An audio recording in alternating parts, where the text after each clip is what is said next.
This is the Troll Patrol, live with Justin Freakin.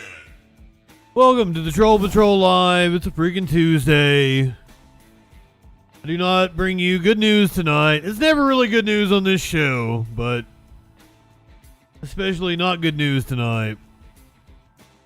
The United States, just within the last hour, executed a man who more than likely was innocent.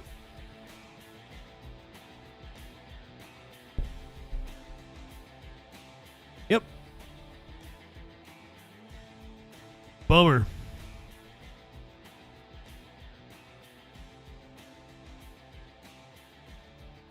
Gonna play you video of his son begging for the governor to take action in the last hours of his life. It will show you his final statement. Joe Manchin coming out today, not endorsing Kamala Harris. Trump's former Secretary of Defense says he will not vote for Donald Trump.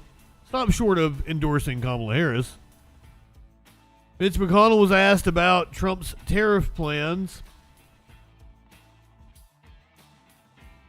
Nebraska State Senator says he will not change the rules to make Nebraska a winner-take-all state. President Joe Biden today gave his final UN speech as president. We're going to hear from the woman who will be quite possibly the history-making first trans congresswoman in the nation. Makers of Ozempic were on the Hill today to answer questions from senators. We're going to talk about the smears on my wafu. Representative Rashida Tlaib. We're going to hear what she's actually been saying that's causing such a ruckus. Of course, comes as Israel kills another 500 or so in Lebanon as tensions continue to mount in the Middle East. Florida and the Gulf Coast preparing for Hurricane Helena. The FBI was on their way to arrest a judge in California. That judge apparently didn't want to be arrested. He unalived himself before he could be taken into custody. A police detective in Pennsylvania was charged with indecent assault. I'm interested to know what that is. Is that punching somebody with your dick out? An NYPD officer was slashed during an attack. I hear from a student involved in the I'm going to say it wrong, aren't I? Apachachi? Fuck it. The school shooting in Georgia. One of the kids who was shot returned to school. We're going to hear from her.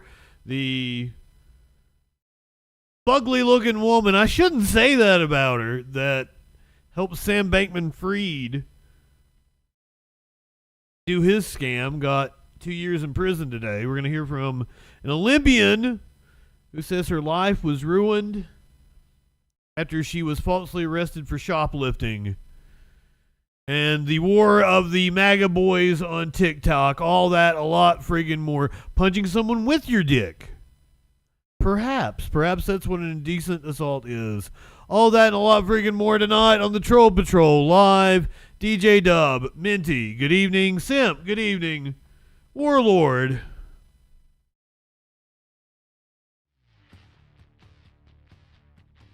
Why do you have your popcorn out? I don't want to do this. It's a dick slap. Could a titty slap be considered an indecent assault? Is that possible? A titty slap! Come on now. Abattoir, good evening. Zionism is exactly what they tried to convince you jihad was. This is a topic I'm very passionate about, Warlord. It's probably the main charity that I give to is the Innocence Project. I was pro death penalty up until I got to speak with Sister Helen Prejean, the woman that the movie Dead Man Walking is based on. T-minus, good evening. And I have been a staunch advocate for abolition of the death penalty since. That would have been about 2010, 2011. Clinically, good evening. So I might get emotional doing this. Before we do that, let's get a little high, shall we? Zionism is exactly what they tried to convince you jihad was.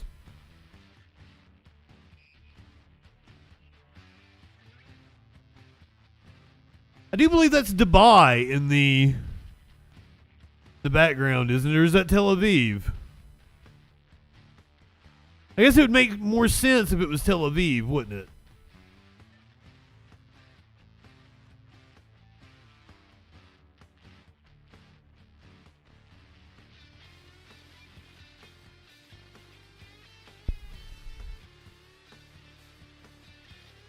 That's what I was thinking. I was thinking the buildings look like the ones in Dubai.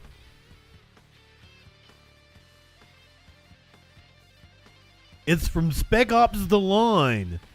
I did not know what the image was from.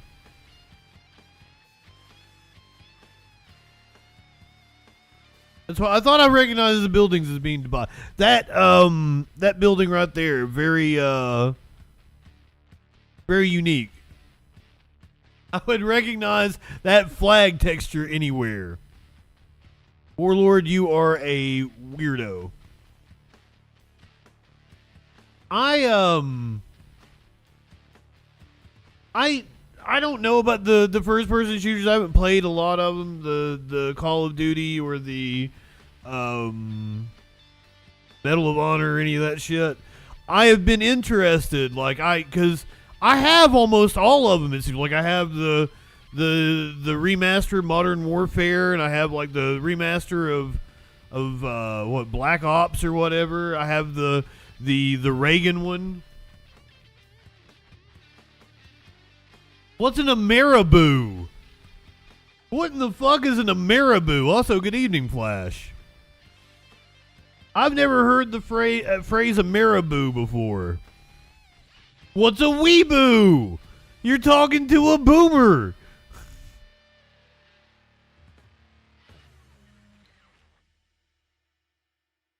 Damn, Flash. You can't provide a definition in which you also need a definition.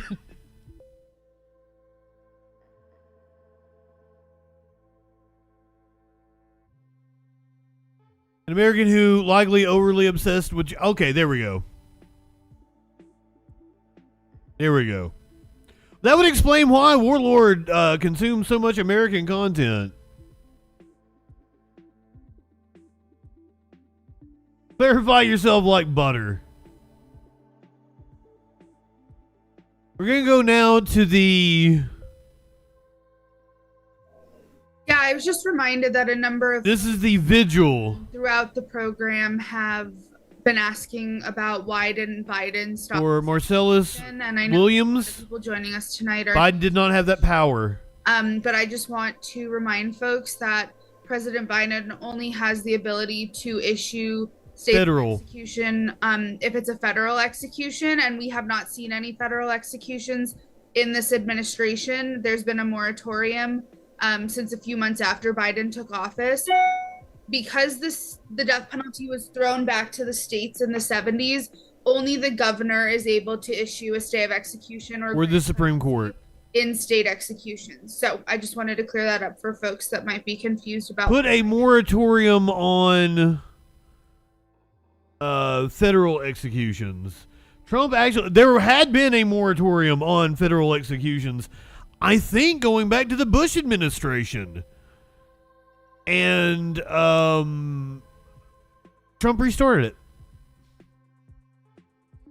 We did away with the moratorium on federal executions under Trump.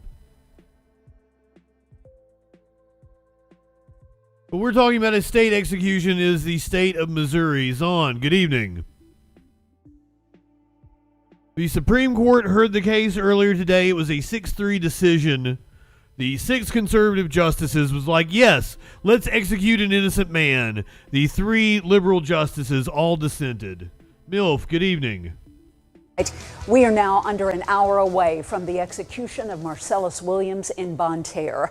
The Supreme Court just moments ago allowed Missouri to proceed with its plan and has just rejected 2 separate appeals. The convicted killer has maintained his innocence, leading to a host of legal maneuvers. Fox 2's Jeff Bernthal is live outside of the prison right now with what we're learning about those preparations that are now underway. Jeff. Yeah, Mandy, those efforts, as you mentioned, to spare his life have continued right up until this very hour here. Williams convicted of the 1998 murder of Felicia Gale. The state of Missouri, though, now moving forward as they prepare for this execution scheduled to take place soon after 6 p.m. Now, there have been demonstrations taking place in other parts of the state, as well as this demonstration in downtown St. Louis today. The victim in this case, a former St. Louis Post-Dispatch reporter, was stabbed 43 times, according to investigators. In University City, a memorial still stands for the victim. It appears there were fresh flowers on that marker today. Police said Williams was committing a break-in and Gale was stabbed as she interrupted the crime. It took months and a reward offer to generate tips that led to Williams' arrest. A lack of DNA evidence, questions over witness testimony, and concerns over racial bias were all factors raising doubts. But investigators say critical testimony from Williams' girlfriend was delayed because she feared for her life, saying she was threatened by Williams. Governor Mike Parson denied a request for clemency, saying Williams had a robust criminal history and was found with the items stolen from the victim. Here's what one death penalty opponent told us this afternoon. I oppose killing. Can you tell me why? I don't want to live in a society where killing seems to be the response to when people do bad things. We have a governor who calls himself pro-life, but he wants to kill.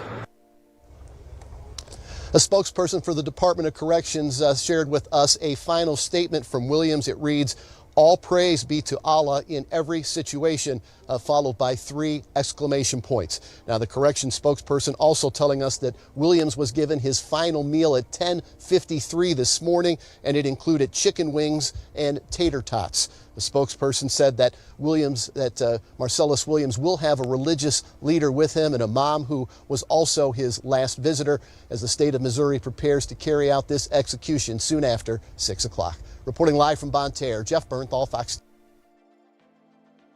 If you're just joining us, that was about an hour ago, and they did indeed carry it out. This was his final statement released.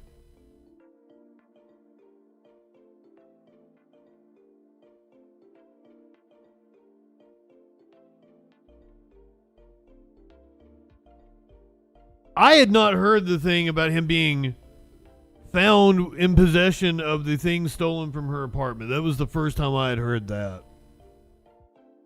The Innocence Project went to bat for him.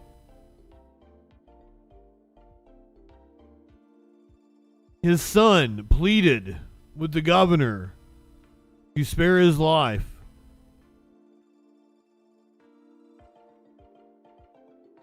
Was William's son on with the local NBC station earlier today. Like to where you are right now in life.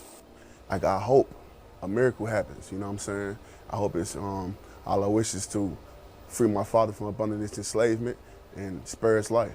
What would you say to the Supreme Court if you had the opportunity to testify on behalf of your dad?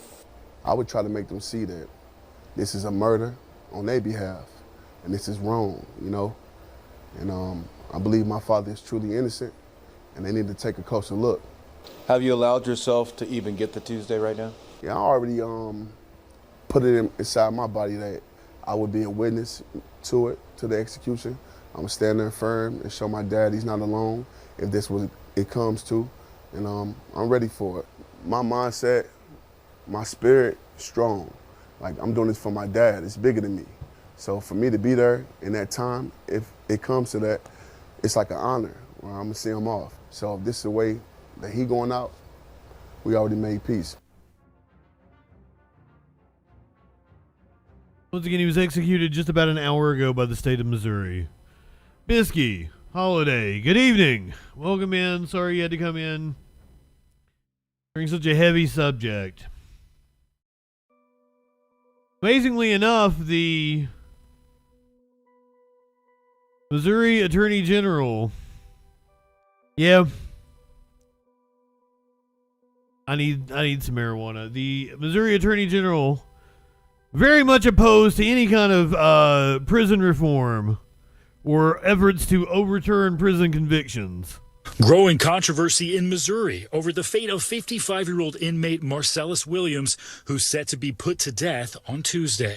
If this were merely a wrongful conviction without the death penalty attached, it would be a much different case. He was convicted of first-degree murder of Felicia Gale in 1998, but his attorneys say the murder weapon was handled by multiple people, tainting DNA evidence. The evidence and its mishandling definitely had an effect on the case overall. Prosecutors were ready to cut a deal for Williams to get life without parole back in August.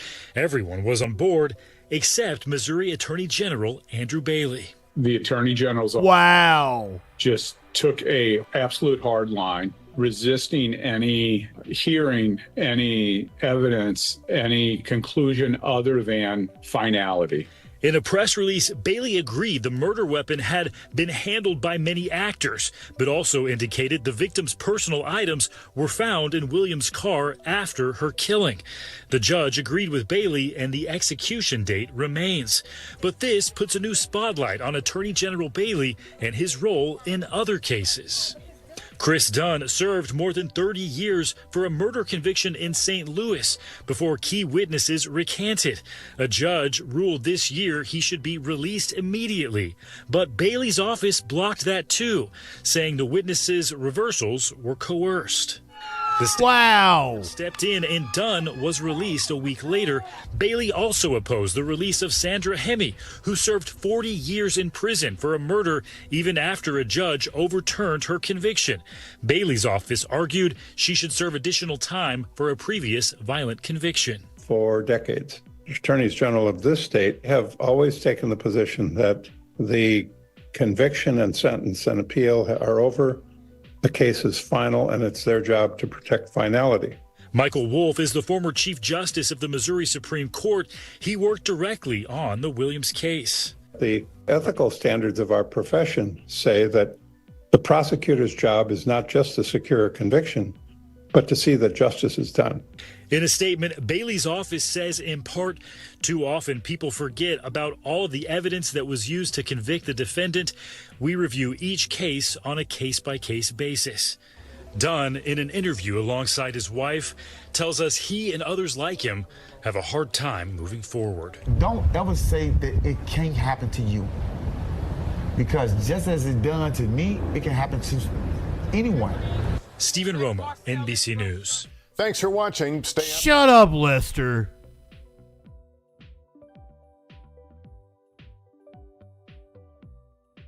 It is Missouri. Would not be a surprise to me.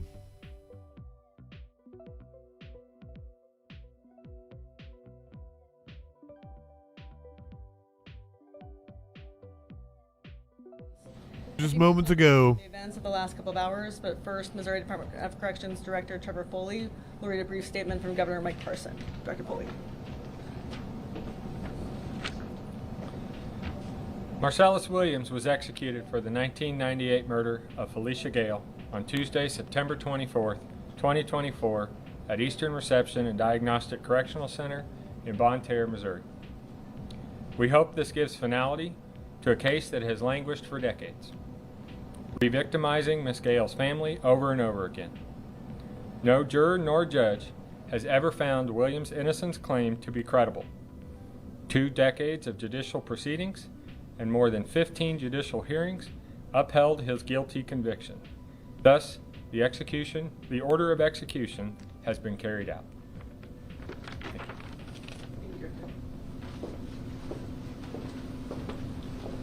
So the governor's statement has been provided to all of you, and there's also a statement that was issued yesterday in the form of a press release, which you should have.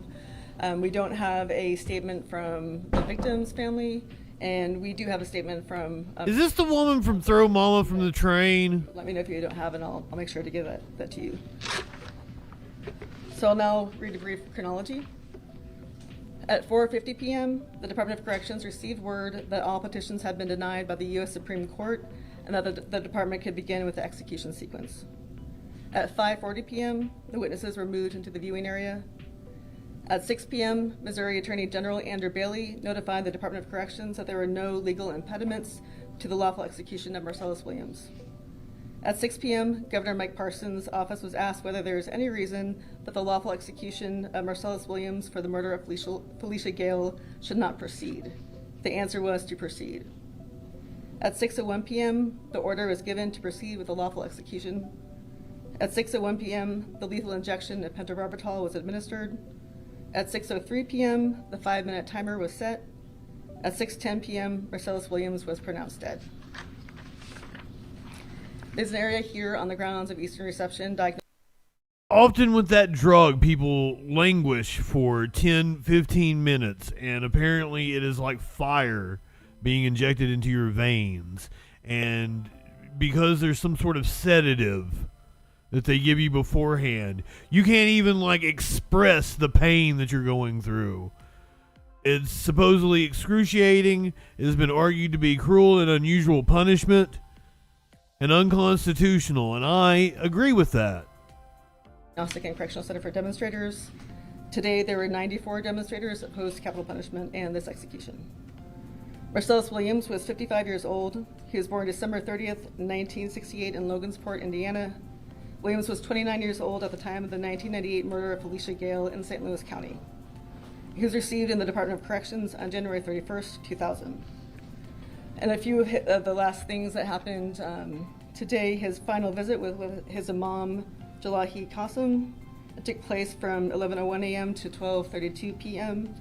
His final meal was served at 10:53 p.m. It consisted of chicken wings and tater tots. There were... Fuzzy Simba, thank you for the resub. Warlord, thank you for the resub.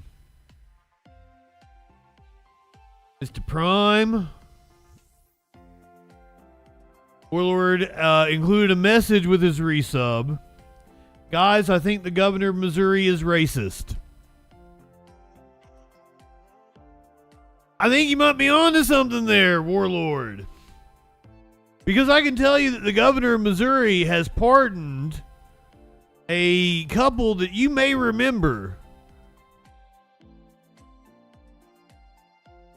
These two were pardoned by Governor Mike Parsons in Missouri after they were rightfully convicted of, I believe, brandishing a firearm.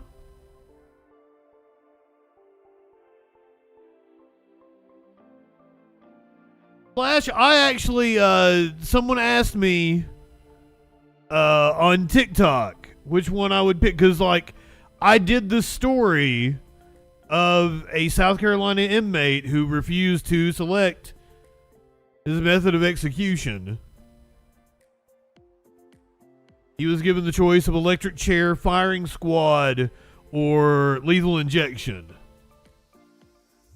As I explained for my reasoning, because the person who asked chose lethal injection, I said, 1, supposedly torture.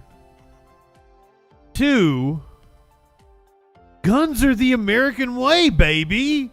Firing squad all the way. The McCloskeys, thank you, DJ Dub. Still my favorite thing about this picture, and I remembered it to this day. She has a mustard stain. She has a mustard stain on her shirt.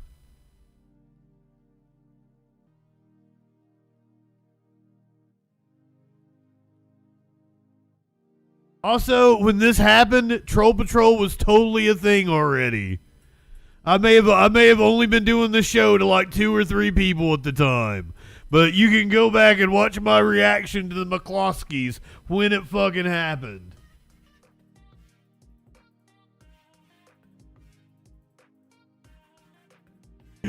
To be fair, DJ Dub, it wasn't as good. You go back and watch the 2000 or the 2020 episodes. I hadn't hit my stride yet. 2022 is about when I hit my stride. But there's some gems in the early days. It's just some wild ass shit that happened. I'm not high enough for this shit.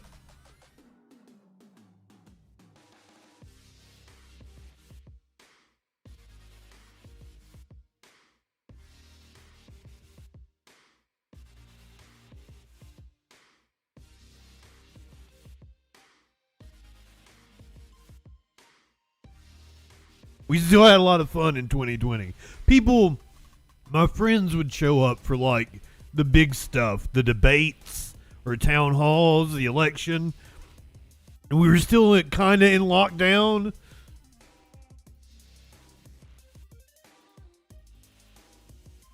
Some wild shit went on. Kanye, good evening.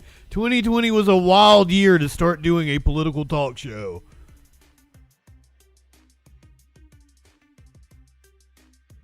If you're not aware, the launch date of the Troll Patrol was April 20th, 2020. Now, you may have heard producer Dave say that he got the idea for streaming from me. I can't believe he credits me for that. What he is referring to is I started doing a rough version of this show. I even called it the Troll Patrol back in 2017. I think that's the oldest episode I can find, is all the way back in 2017. I was already working from home, so I know government offices shut down, but by July, August, because I was still in Alabama at that time, shit was reopening. There wasn't much of a lockdown.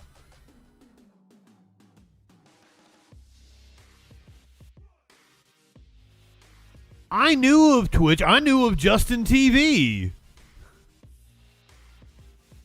That's what I get so upset with right-wingers when they're like, oh, the draconian lockdowns and blood, because we had the argument with the dude. And he was like, I couldn't go to the park, and I'm like, oh, the park was closed. That's why. But you weren't like locked in your house or anything. You could go in your backyard. You could go like on trails and shit. You could go walk on the sidewalk.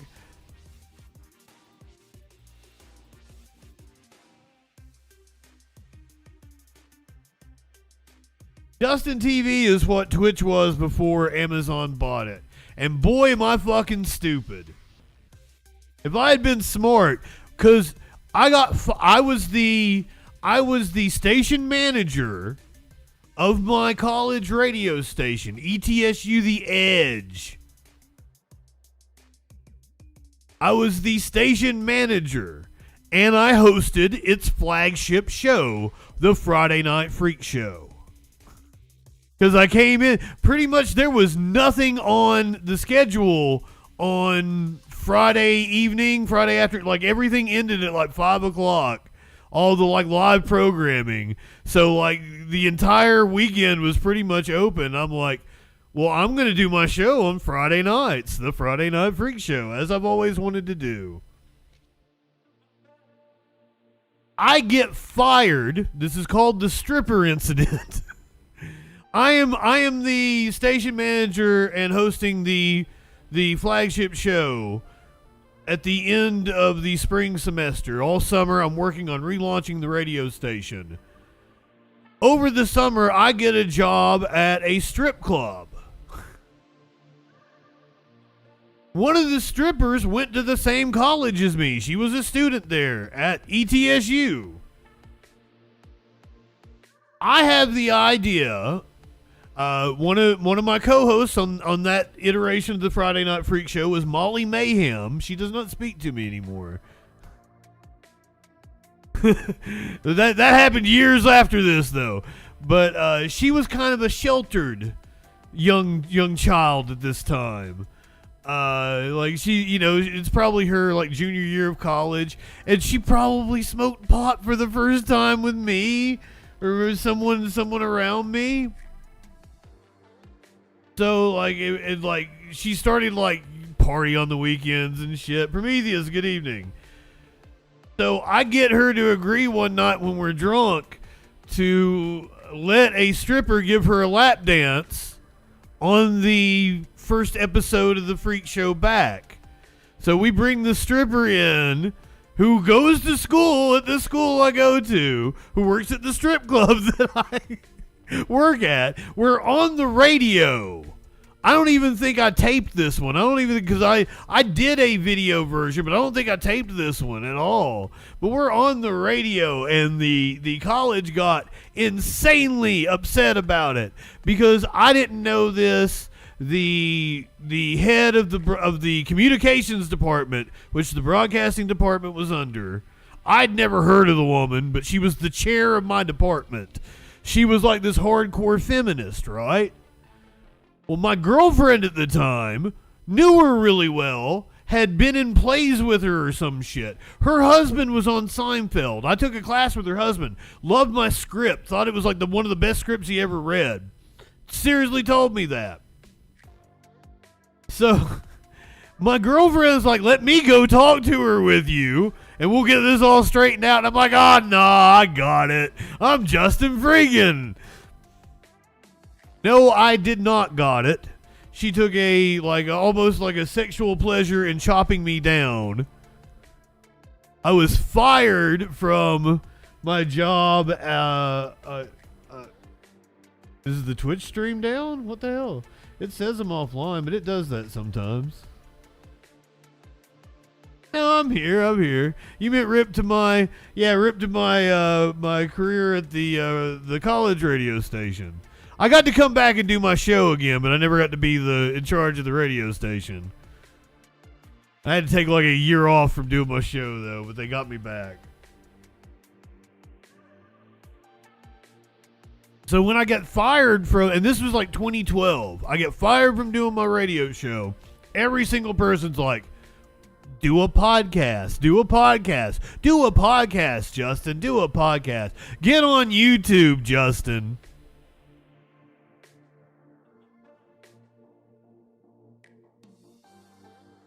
Like, no, I'm a real broadcaster.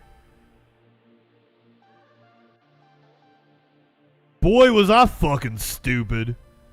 Because if I'd been on that original wave from like 2014 through 2016, could have got to do the Troll Patrol in 2016. Holy shit. Back before the adpocalypse and everything.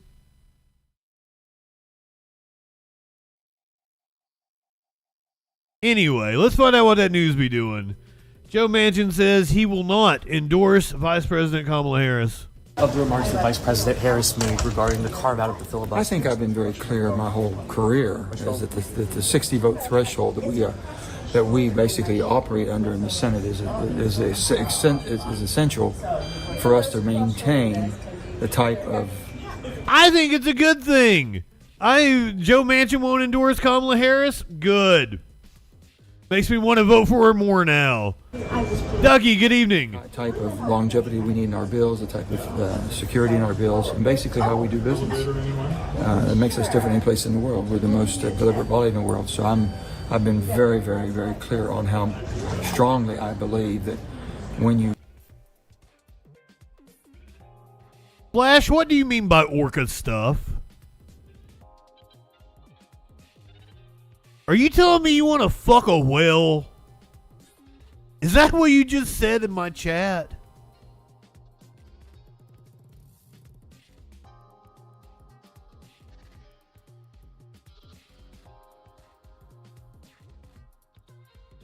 Okay, I get it now.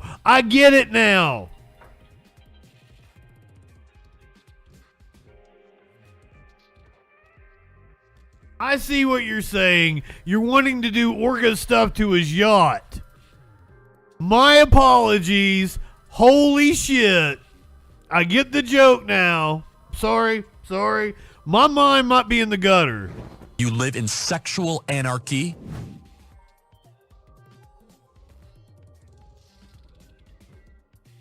I'm with you. Quesadilla, good evening. You guys want to smoke?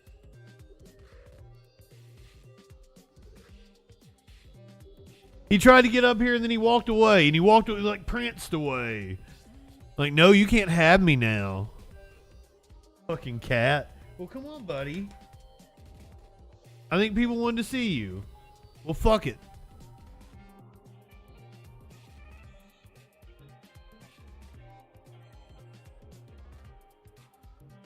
I'm sorry I accused you of wanting to do a bestiality. Now Smokey wants to come. He took the long way around.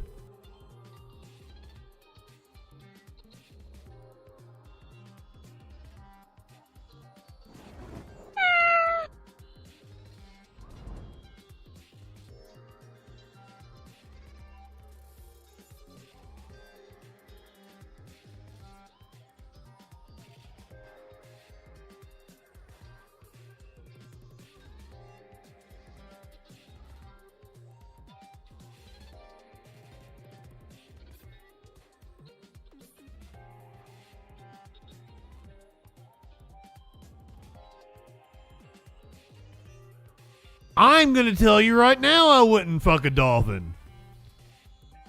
So now you've heard it. I don't know what kind of people you've been hanging out with, or you think your friends would want to fuck a dolphin.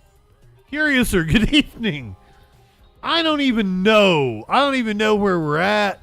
We were talking about like my older shows and how I didn't hit my stride. Like, this one's gone off the rails. This is a horrible show. This is like the worst show I have done since I've been back on Twitch. So my apologies. Also, Ducky, last night. So I cut the clip of the Tim Pool getting mad at Haley Williams. That was something I made for YouTube. And I made it into like a little short. And at one point in time, I guess, Ducky, you show up and I shout you out. But it sounds like I call you Dougie. So every time I heard it, I'm like, who the fuck is Dougie? There's no Dougie in my... Oh, Ducky. might have been getting tired or something. I was like, where did fucking Dougie come from? You don't fuck Dolphin. Dolphin fucks you.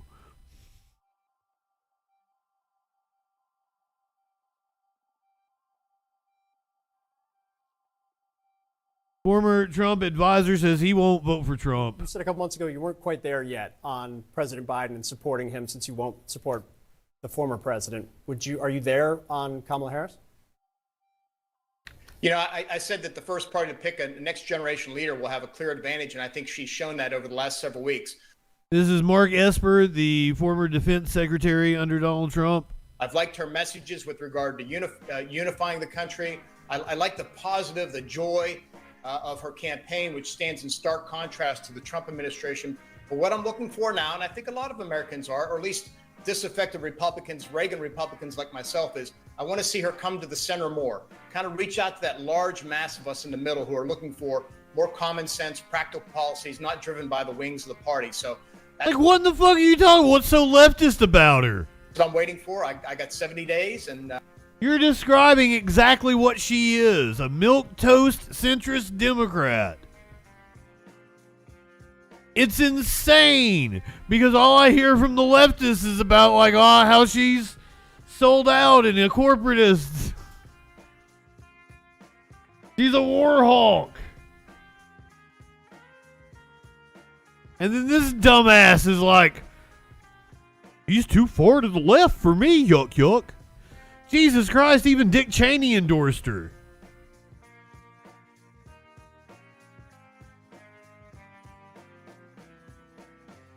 You remember Trump has been talking about quesadilla. Did I tell you good evening?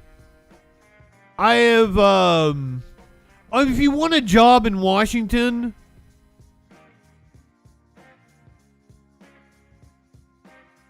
MILF. I'm sorry, I didn't mean to. He's been a communist sleeper agent the whole time. Cheney has been a communist sleeper agent. I was working for this right-wing podcast, and they claimed like John D. Rockefeller was a communist. And I about fell out of my fucking chair. Like, do you guys know what the fucking word even means? But not that long ago, Trump was claiming that he was going to impose tariffs on other countries in order to raise money, to raise revenue. Mitch McConnell was asked about Trump's tariff plan. Alex.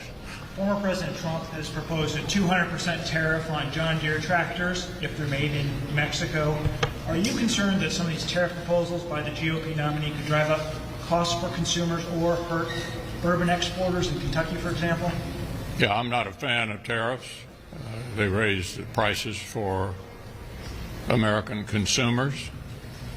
I'm more of a free trade kind of Republican that remembers how many jobs are created by the exports that we engage in. So I'm not a tariff fan. Alex. Okay, I'm going to go ahead and say it. I don't know if anybody else is thinking it.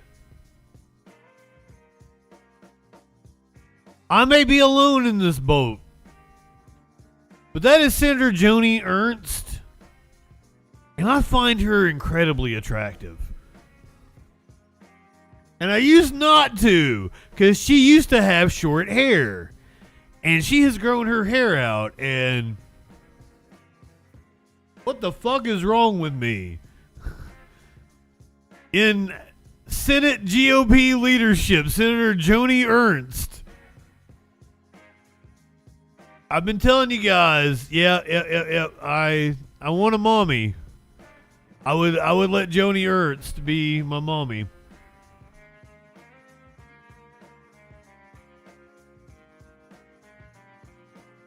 You didn't have to go there. See, even clinically was like, yeah. Oregon gal, good evening. GOP woman, I'm assuming she's probably already. Are we gonna have to look up Joni Ernst?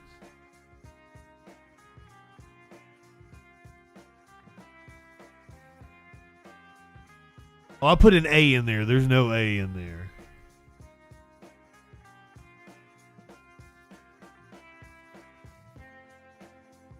Oh, she's divorced. Oh, fuck. She was married to a man named Gil. See, she was not attractive there. That's not an attractive woman. That's an attractive woman. Apparently, I have a chance with Senator Joni Ernst. Now, perhaps this is like a way we can mend the fences. There is something about short hair. I don't like short hair on anybody. Yeah, she has health care. I'll move to Iowa. There ain't fucking shit in Iowa. Except for Joni Ernst. How disappointing it must be that I've talked about my crush I have on Rashida Tlaib.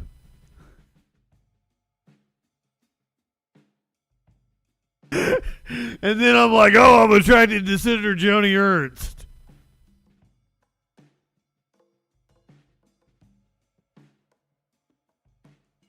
I'm sorry. I'm a horrible person. I nominate myself for a titty slap. A titty slap! Come on now. Didn't you have to cut your hair for some reason? Didn't you get something like caught in it or some shit? And you didn't have short hair when we first started seeing each other. You cut your hair, and you also didn't cut it like short. Like it was like a bob or so. It was like where my hair is now. It wasn't short. It wasn't Joni Ernst short. It was an emergency haircut.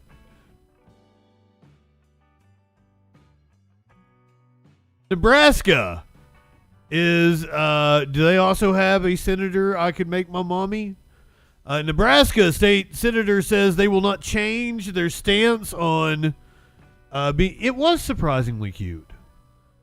Will not change their stance on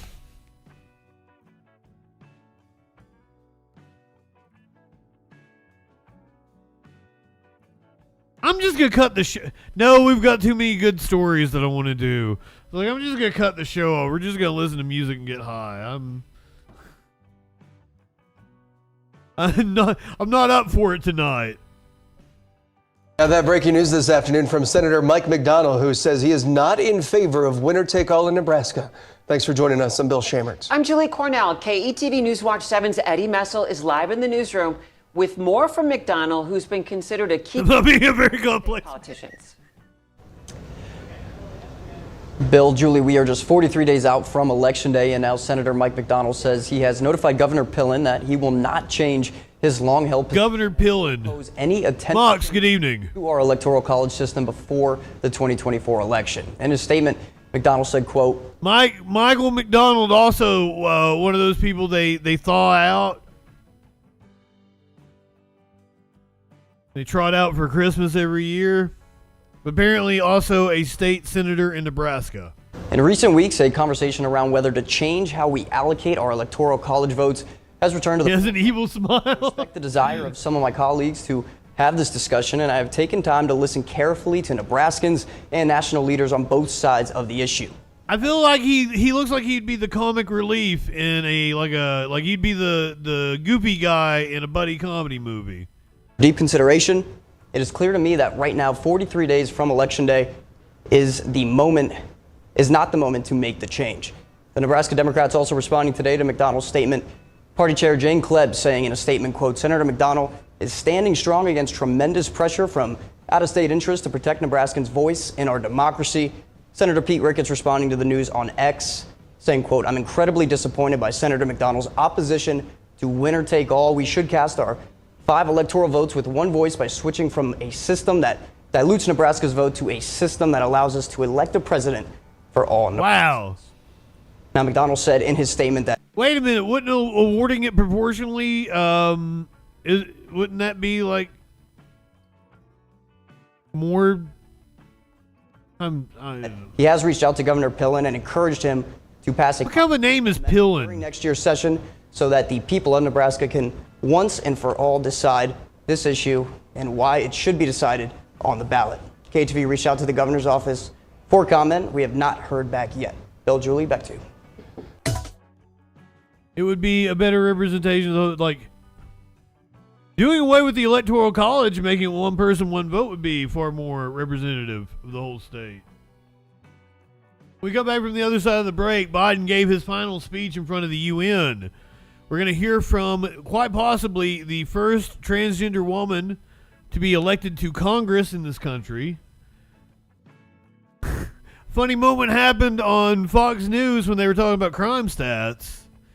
The makers of Ozempic were on Capitol Hill today to answer questions from lawmakers. We're going to talk about the smears on Representative Rashida Tlaib by CNN.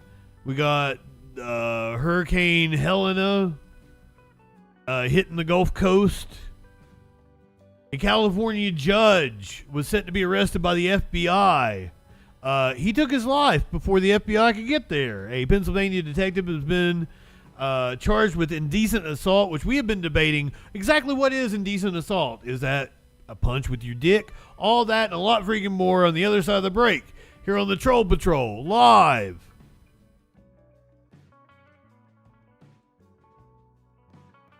I don't think it did the commercial break.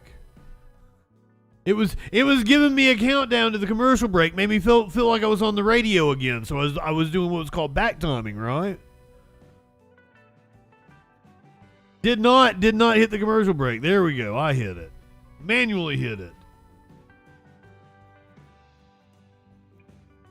It made me feel like I was on the radio again. I was enjoying it. But it was also, you could see me looking over here at the clock. People have told me they like the fact that I will look at the camera and I will talk to people directly. I try to do that. Usually not looking at the camera, though. I'm looking into my own fucking sexy eyes. I've got some expressive eyes. I'm not high enough for this shit. I gotta clean my bowl and pack another one.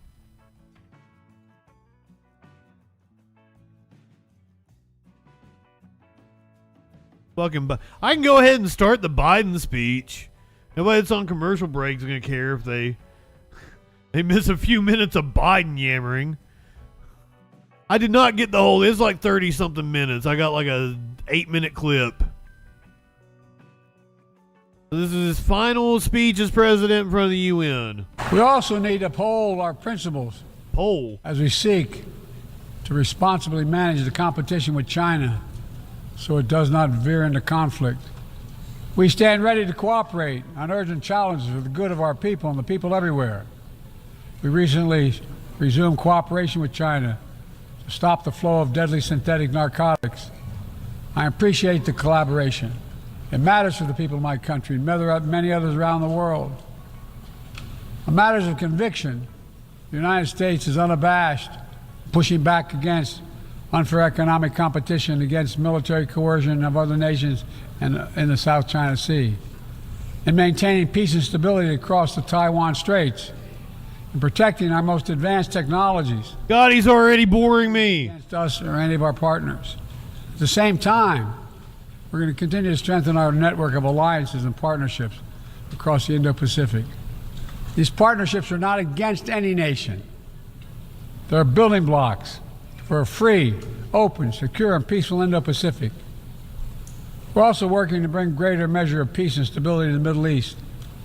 The world must not flinch from the horrors of October 7th.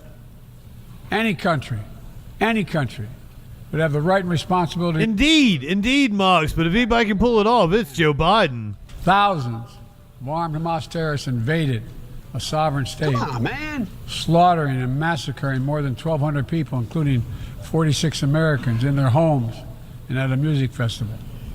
Despicable acts of sexual violence. Seriously, man, they're like boxes that they put on their ears for translator devices. I don't know, like they seem to be hardwired.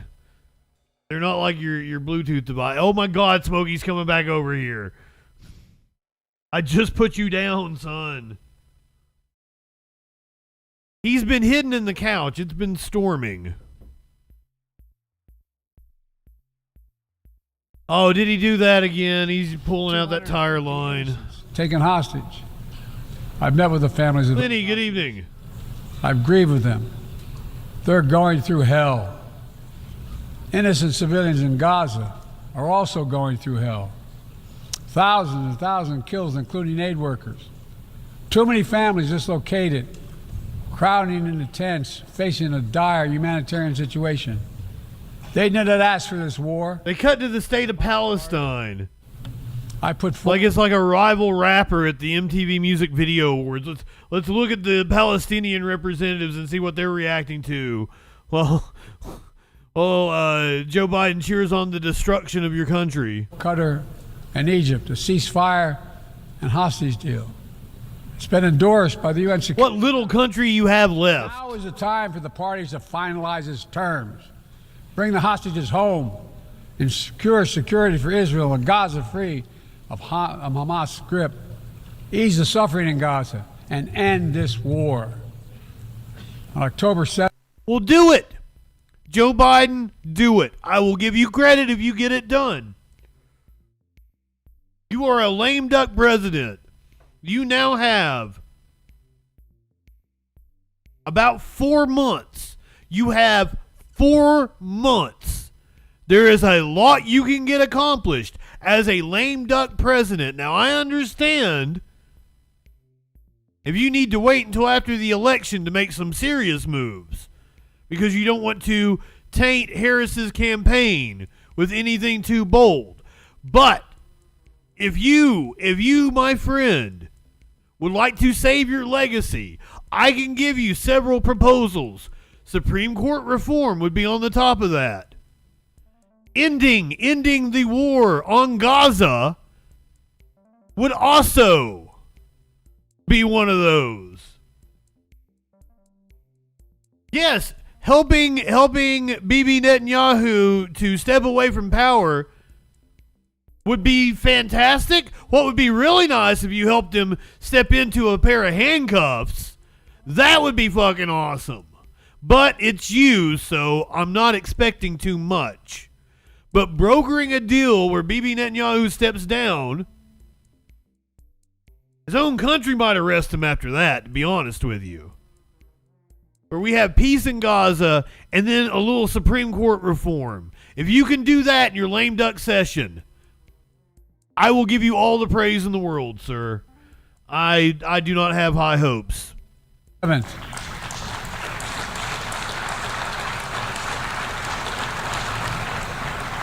Since October 7, we've also been determined to prevent a wider war. I don't think he's going to be in cuffs from the ICJ. I think the Israeli government is going to arrest him. During the October 7th attack, launching rockets into Israel. Almost a year later, too many on each side of the Israeli-Lebanon border. Nope, wrong one. Full-scale war is not in anyone's interest. Still wrong one. The situation has escalated. A diplomatic solution is still possible. That's the one. The only path to lasting security to allow the residents from both countries to return to their homes and the border safely. And that's what we're working tirelessly to achieve. As we look ahead, we must also address the rise of violence against innocent Palestinians on the West Bank. Well, see, I feel like that's the problem with Germany is that, like, they've been too timid on the issue because they don't want to look anti-Semitic because of their past. I think they have allowed Israel to get away with things and gone along with the U.S. at the UN because of their horrid past.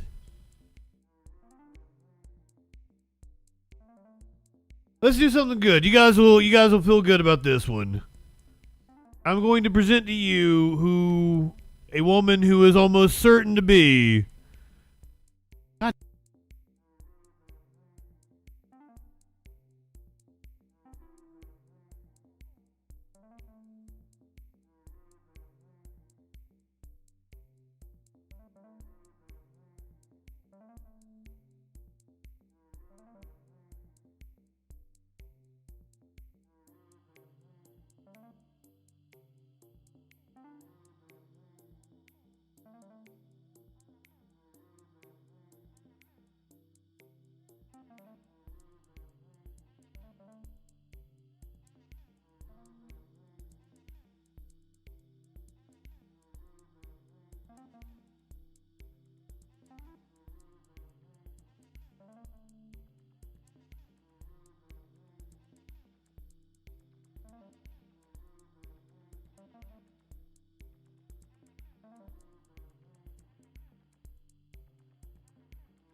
I cannot have him sit on my lap because I am wearing the thinnest pants you can possibly imagine. And he has been clawing the shit out of me. And I definitely can't have him do it with these pants on. Anyway, I now am going to present to you a woman who is most likely to be a historic election come this fall. The likely first transgender member of Congress. Welcome back. Delaware Democratic Senator Tom Carper's retirement seems likely to trigger some history on Capitol Hill. Delaware Congresswoman Lisa Blunt Rochester is favored to become the state's next senator and would be the first woman and the first person of color to represent Delaware in the Senate. And the candidate likely to replace her as Delaware's at-large representative in Congress is Democratic State Senator Sarah McBride, who won her primary earlier this month and is on course to become the first transgender member of Congress. And joining me now is Senator and Democratic House candidate Sarah McBride. Senator, thank you so much for being here. Here in D.C., we're about 6 days away from a government shutdown.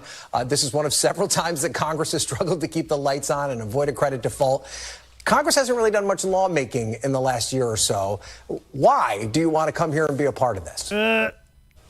Well, I think the developments this week with the Democratic caucus likely having to come in to save the day has really reinforced why we need a Democratic House come January 2025. I mean, we have to remember that when the Democrats had control of the House with a similar margin to what Republicans currently have right now, they passed the largest investment in infrastructure since the 1950s, the largest expansion. It makes me incredibly happy, and to see that kind of representation, and she's going to be groundbreaking and looked at historically as an amazing figure. But much like the Muslim members of the House, I worry for her safety. She's going to be a lightning rod for their hate. She will unfortunately, when she's elected, she will become a national figure in right-wing media almost overnight, and that's not going to be fun. Veterans benefits since the GI Bill, the first gun safety package since the 1990s, the largest expansion of healthcare since the ACA, and the biggest step to combat climate change of any nation on earth ever.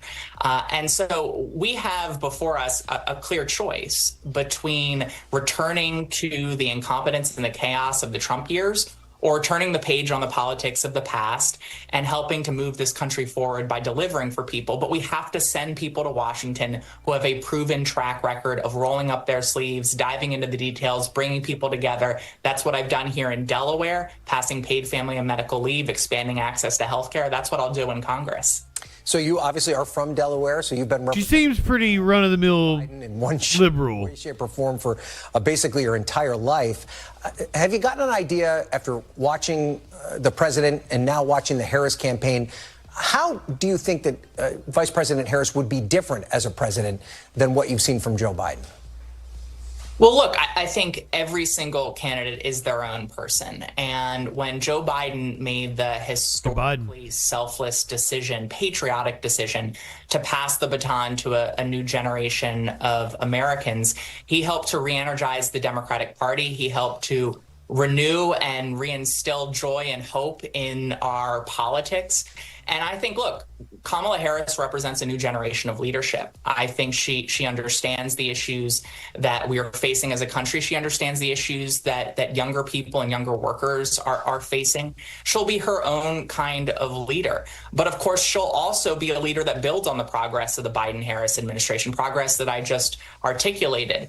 But we got to make sure that we send her a Democratic Congress and a Democratic Senate so that she can implement her policies that will bring down costs facing families. Yes, she's still a boomer in this country that'll help. But just barely, Mox, just barely. Everyone, including small businesses. And that's one of the reasons I'm so eager to win this race, but also help elect Democrats across this country so that President Harris can have a Democratic Congress that allows her to build on the progress of the last 4 years. So if you and Kamala Harris are both elected, you would be one of the votes that she would depend on when it comes to passing her agenda, because under any circumstances, it will probably be tight margins in the House of Representatives.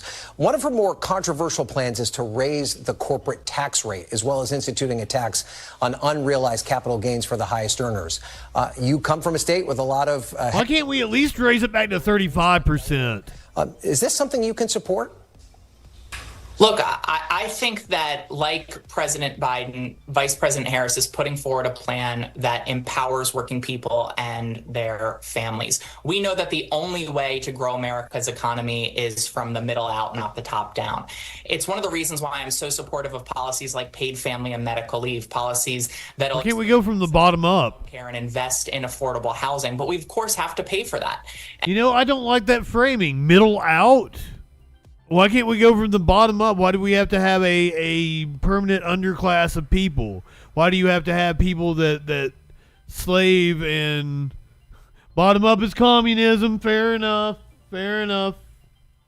And I believe that we can deliver for working people, enhance our economy without raising taxes on people making under $400,000. No, you're correct, Mox. It is. That can be through guaranteeing that corporations and the wealthy are paying their fair share. I think Delawareans of every economic background support those types of common sense solutions. Policies that are paid for by guaranteeing that everyone's paying their fair share and lifting up families and workers. There are owners and workers. Clinically's right. Middle class is branding to separate you. For your solidarity with your fellow workers. Everyone, we're all workers. I know I like to joke with the right wingers and say I own my own business and everything, but I'm just a fucking freelance contractor. I mean, technically it is true. I run my own business. I'm a capitalist. But no, I'm a fucking worker. And I stand with my fellow workers. She's a run-of-the-mill lib. I would hope that she'd be part of the Progressive Caucus, but I don't think I'm holding my breath on that just listening to her talk. The ad that the Trump campaign is currently using in some of their ad campaigns across the country. Take a listen. Even the liberal media was shocked Kamala supports taxpayer-funded sex changes for prisoners and illegal aliens. Every transgender inmate would have access. Kamala's for they, them. President Trump is for you. It's a pretty good tagline. That Vice President Harris is for trans individuals like yourself, and he is not. If he wins, how would you be able to work with him? Okay, Mox, I want to hear you make the argument for that. I am from eastern goddamn Kentucky, the grandson of a fucking coal miner that had to like be forced into the mines by the barrel of a gun of the National Guard. Explain that one. Partly proletarianized petty bourgeoisie. How do you get that about me? My contact with people in power was strictly as a worker for a radio station.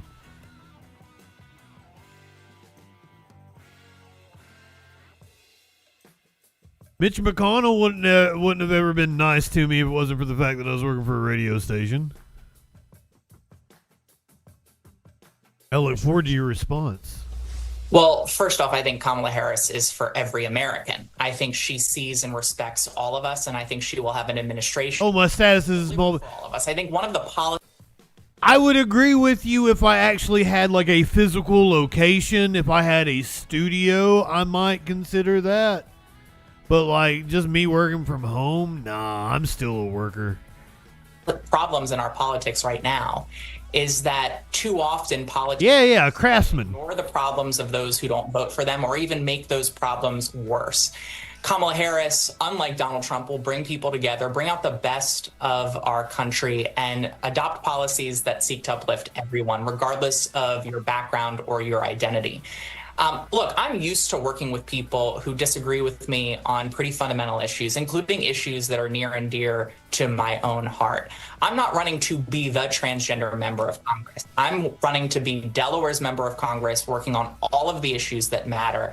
And that means working with people who disagree with me on some deeply personal issues. That's what I've done here in Delaware, where nearly every bill that I have introduced and passed in the General Assembly, I have passed with bipartisan support from people who don't vote the same way I do on LGBTQ equality. I'd operate the same in Congress. All right. Well, State Senator Sarah McBride, you still got quite a bit of campaign left. We wish you the best of luck, and perhaps we'll see you here in Washington in January. Thank you so much. Well, I believe we will, because I don't believe she has a challenger that can... They didn't even mention a Republican challenger, so I'm assuming she is either running unopposed or so far ahead in the polls in a deep, deep blue district that it don't fucking matter. Remember yesterday we covered the crime statistics, the newest crime statistics came out that showed she's running for the House of Representatives. She was a sitting state senator.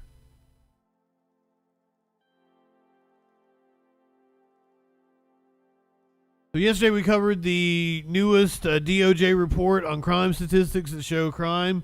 Once again, a historic drop from 2022 to 2023. Here is Fox News discussing the crime statistics. The murder capital of the country, New Orleans, is not included. Chicago, not included. New York City, LA, not Los included. Angeles. Besides all the major These metropolitan areas with all the homicides, departments have everything said else it's is done. fine. That's it. Things move very quickly across the internet. But these FBI statistics leave room for questions because there are a lot of cities, major cities like Los Angeles, that are not. That's the talking point from right-wingers. Providing that information. I'm sorry to interrupt that. you again, but I just, because we looked this up, I've heard this before. The FBI addressed this today. Those major cities now are reporting their crime statistics. So, But they the didn't numbers, in 23 on these numbers. When you go to the FBI website, they're not there, Well, let me- especially for homicides in LA. Let me answer what you're saying. So now they do. Los Angeles, New York, all the major cities, any city with over 1 million people, those police departments report into these statistics. Across the board. And it's important to point out because you'll hear Donald Trump and others say, well, big cities are left out of this FBI data. That's not true. It was true in 2021 when they changed the way they collected the data. This data set includes every city of more than 1 million people, and it covers 94% of the U.S. population.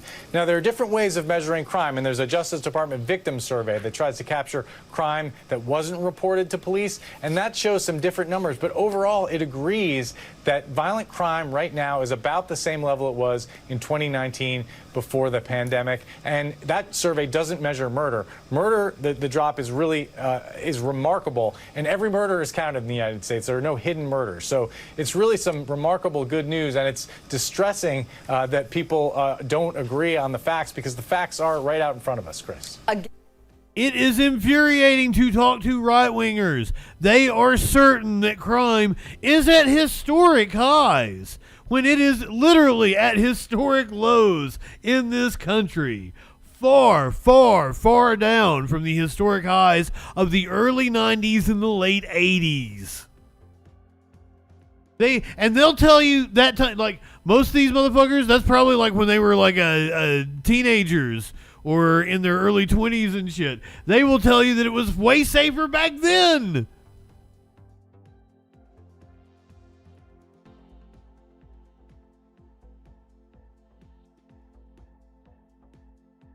Right-wingers are morons.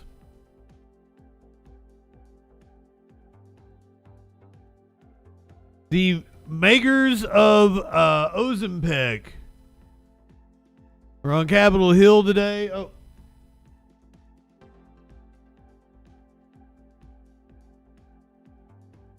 Where's your message? At historic levels of being a bunch of bitch-ass snowflakes. The makers of Ozempic were on Capitol Hill today being grilled. One of the senators grilling them was one Mr. Bernie Sanders. Ozempic and Wegovy are some of the most popular drugs in the country, driven by their remarkable success treating diabetes and obesity. But the drugs are extremely expensive, and the drug maker's CEO appeared on Capitol Hill today to face questions about why those prices are so high. Wegovy is a stupid name. What we are dealing with today is not just an issue of economics. At a Senate Health Committee hearing, Chairman Bernie Sanders, independent of Vermont, pressed the CEO of Novo Nordisk about why Americans pay so much more for the same drugs compared to other nations. The net price for Ozempic is still nearly $600, over 9 times as much as it costs in Germany. And the estimated net price of Wegovy is over $800, nearly 4.5 times as much as it costs in Denmark. CEO Lars Jorgensen defended his Danish firm, pointing the finger for high costs principally at the U.S. healthcare system. We don't decide the price for patients.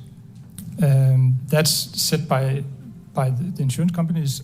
He specifically blamed what are known as pharmacy benefit managers, or PBMs.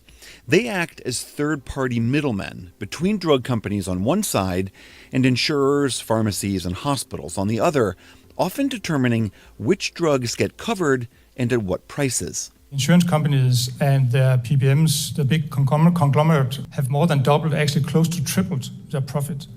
Jorgensen argued those prices are high because Novo Nordisk has to pay the PBMs rebates to ensure his drugs are covered. More expensive drugs lead to higher rebates. But Sanders said he'd received pledges from major PBMs that would change that equation. We have in writing, we will certainly share it with you, commitments from the three major... Bernie, bring the receipts. ...that if you substantially lower your list price, they would not limit coverage. Will you work with this committee and the PBMs? If it works in a way where patients get access to a more affordable medicine... Republican Roger Marshall of Kansas echoed the point that PBMs should be the focus. Novo Nordisk is not the villain in this story. They're a hero. We should be celebrating this miracle innovation. Fellow Republican Bill Cassidy. If I had to guess, if I was to go back far enough, I would assume that whatever technology developed that drug came from the public sector. Just throwing that out there. Of Louisiana. Given that, we still have to preserve the profit incentive for the creativity for drug companies to invest in order to... Drug companies don't invest. That are going to positively affect the burden of disease in our society. That is the tension. The hearing comes at the same... Oh, God, I hate him. Government study finds that in the last 10 years, the U.S. obesity rate remained largely unchanged at about 40%, and that severe obesity rose slightly in the last decade. And we talk about the cost of the medicine, but it's really the cost of the diseases that's breaking the system. Jorgensen told senators that the price of Ozempic and Wegovy pales in comparison to the hundreds of billions that diabetes and obesity cost the U.S. every year. These are... Agreed on that one. Diseases. And we talk about the cost of the medicine, but typically in these diseases, the cost of the medicine is less than 10% of the total disease burden. Experts predict that one or both drugs may be involved in the next round of Medicare price negotiations. For the PBS NewsHour, I'm William Brangham.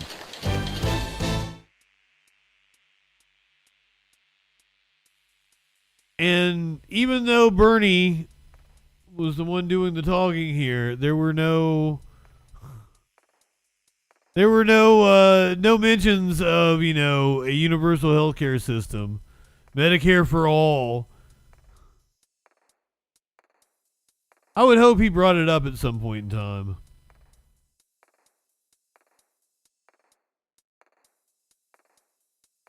I'm going to try to give you the rundown of everything that has gone on with this story, because there's a lot to it. We're going to start with the most recent part of it and work our way back. And I'll show you everything that happened.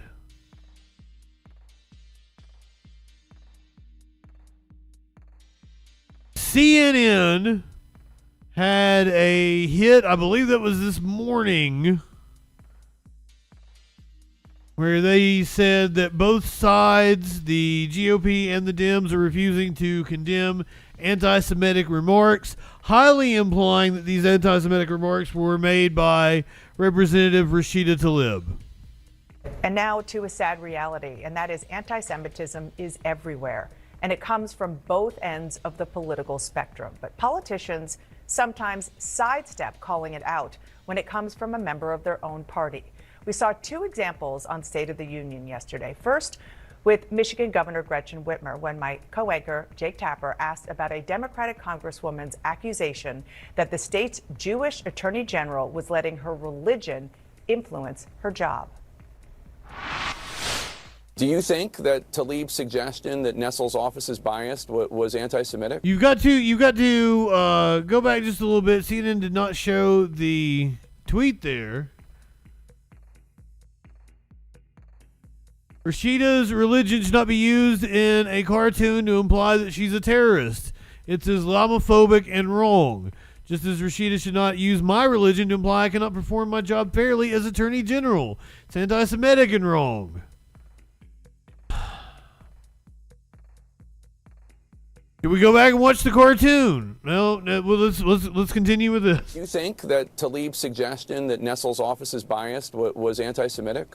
Watch the cartoon. It's a drawing. Listen, Jake, you know what? All I can say is that I know that our Jewish community is in pain, as is our Palestinian and Muslim and Arab communities in Michigan. Congresswoman Tlaib is suggesting that she shouldn't be prosecuting these individuals that Nessel says broke the law, and that she's only doing it because she's Jewish.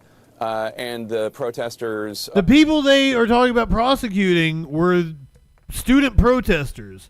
They were pro-Palestinian protesters. The AG's office has not pressed charges on similar protesters. Are not. That's quite an accusation. Do you think it's true? Like I said, Jake, I'm not going to get in the middle of this argument that they're having. And then there was this exchange with Republican Senator Tom Cotton.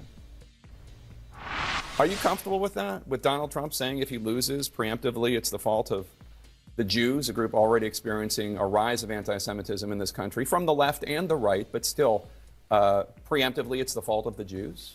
Well, Jake, Donald Trump has been saying things like this for at least 11 months since the October 7th attack. I've never heard you say anything like that. If we lose, it will be the fault of the Jews. But Jake, wow, again, has been saying for months that anyone who cares about Israel, anyone who cares about the fate of the U.S.-Israel alliance should vote for him. I'm talking about Jewish voters who vote for any number of reasons on any number of issues. And he was at an event talking about combating anti-Semitism here and around the world. Just yes or no, are you comfortable with him using that language? Jake, it's the same kind of language he's been using for months. That doesn't mean it's okay. Yes, but it's his point. Jake, he's the most pro-Israel president we've ever had. Now, Jake asked that question over and over again. Senator Cotton never answered. Now, Cotton has spoken out when it appears to come from the political left. He actually tweeted there's no place for anti-Semitism in America when Jake posted about people harassing yours truly at a book event. CNN's David Chalian is back. Thread, good evening. Grateful for that, as anybody who is. And they're going to continue the smear job, aren't they? The victim of anti-Semitism, hate. And to equate what Tlaib said with Holly's non-answer on Trump's blatant anti-Semitism, that he's been pulling it like anti-Semitism events. I think he was speaking to a Jewish crowd when he said that shit. Or any other hate. And the key is, which we have learned the hard way, is you've got to call it out no matter where it comes from. What does it tell you about the inability or unwillingness to do so when it comes from a prominent person in your own party? Then you change your word. It's not an inability, it's unwillingness, and it's because you're putting politics ahead of principle and morality. And that's what both of them did there. It's not very hard to say that Rashida Tlaib saying that Dana Nessel is pursuing charges because she's Jewish is an anti-Semitic thing to say. It is. It is not hard to say. You know, if Rashida Tlaib had said that, it might be anti-Semitic. But here's the thing. The reporter that did the story says, nuh-uh. Tlaib did not say Nessel charged pro-Palestinian protesters because she's Jewish. This is the reporter who interviewed Tlaib where she originally made the comment. The blatant and hateful false claims were peddled by a state lawmaker, the attorney general, and some media. Michigan Attorney General Dana Nessel, a Democratic state lawmaker, and some news agencies are falsely claiming that U.S. Rep. Rashida Tlaib said Nessel's office only filed charges against pro-Palestinian activists at the University of Michigan because she's Jewish. The spurious claims stem from an interview that Tlaib did with Metro Times on September 13th. Tlaib, who was born in Detroit to Palestinian immigrants and is the only Palestinian-American member of Congress, argued the charges were an unjust and heavy-handed response to peaceful and civil disobedience. Tlaib pointed out that Nessel, who has been in office since January 2019, has not filed charges against protesters opposed to racism, police brutality, water shutoffs, and environmental contamination. Tlaib never once mentioned Nessel's religion or Judaism, but Metro Times pointed out in the story that Nessel is Jewish, and that appears to be the spark that led to the false claims. It should also be noted that the ACLU of Michigan criticized Nessel for charging peaceful protesters at the University of Michigan. Shortly after the article was published, State Senator Jeremy Moss, a Democrat who is Jewish, posted a screenshot of the story on Twitter and claimed that Tlaib's response was an attempt to divide us into good Jews she accepts and bad Jews. Wow! This is a disgusting charge of dual loyalty. Jews in America cannot fully uphold American ideals because we are fundamentally biased in favor of our religion over our citizenship. I say that about Christians. What Tlaib actually said was, it seems that the Attorney General decided if the issue was Palestine, she was going to treat it differently, and that alone speaks volumes about possible biases within the agency she runs. A rather benign statement. Tlaib was referring to anti-Palestinian attitudes. Institutions throughout the U.S. have disproportionately sided with Israel, and many of them are not run by Jewish people. On Friday, after a Detroit News reporter drew up a political cartoon that appeared to depict Tlaib as a member of Hezbollah, Nessel repeated the false narrative. And once again, let's go to show you what we're talking about. Here is the cartoon that got people up in arms. I think Tlaib actually handled it rather well. Tonight, people here in Metro Detroit tracking the growing tensions in the Middle East. Many of you have family members in the middle of this conflict. Israel says it is carrying out strikes on the Lebanese capital, Beirut. At least 8 people are reported dead, nearly 60 others injured. This comes after Hezbollah launched a rocket attack on Israel this morning. Yeah, today's exchange follows 2 days after an unprecedented attack involving handheld electronic devices detonating across Beirut, killing at least 20 and injuring thousands. That attack, the subject of a controversial cartoon, sparking backlash from community members and Congresswoman Rashida Tlaib. It's a story I've been covering all day, and I just spoke with the man behind the cartoon who is defending it. This cartoon, which appears on the National Review online publication created by Henry Payne, who also works as a Detroit News auto columnist, shows a woman identified as U.S. Representative Tlaib seated at a desk with a pager nearby, which appears to be smoking, with the caption, "Odd, my pager just exploded." The post has been called Islamophobic, appalling, and glorifying innocent killing of civilians, according to County Commissioner Sam Baydoun. It's also being condemned by Dearborn's mayor and others like Congresswoman Debbie Dingell. The cartoon displaying the author's Detroit News email at the very bottom and referencing deadly exploding pagers. Sources tell ABC News were intended by Israelis to kill members of Hezbollah in Lebanon.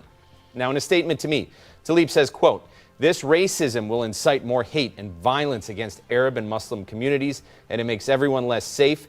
It's disgraceful. The media continues to normalize this racism against our communities." I also spoke with Osama Sablani, founder of the Arab American News, in response.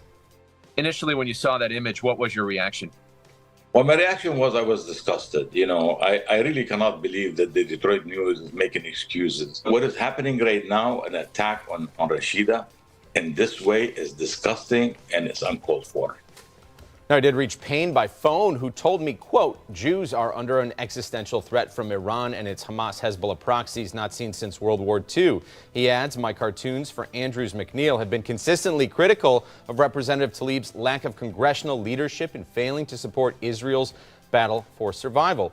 Fuck all the way off. Plan to remove Payne or discipline him in any way for making that cartoon. However, they say Henry was asked to discontinue use of the Detroit News email and agreed when working for other publications.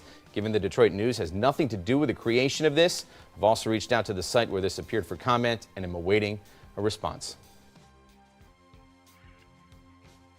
What are the? Oh, because she doesn't stand up for Israel. Since there's a lot of discussion about what Rashida Tlaib has actually said, let's hear from Representative Rashida Tlaib.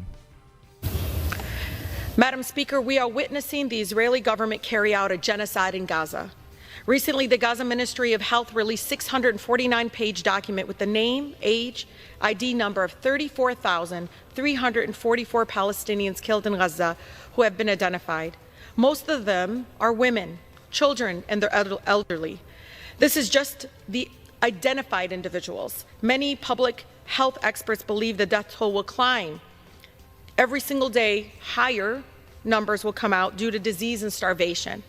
There are thousands more who are dismembered, unrecognizable, or buried beneath the rubble. But behind these numbers are real people who have their future stolen, their lives forever changed. The first 14 pages alone are names of babies.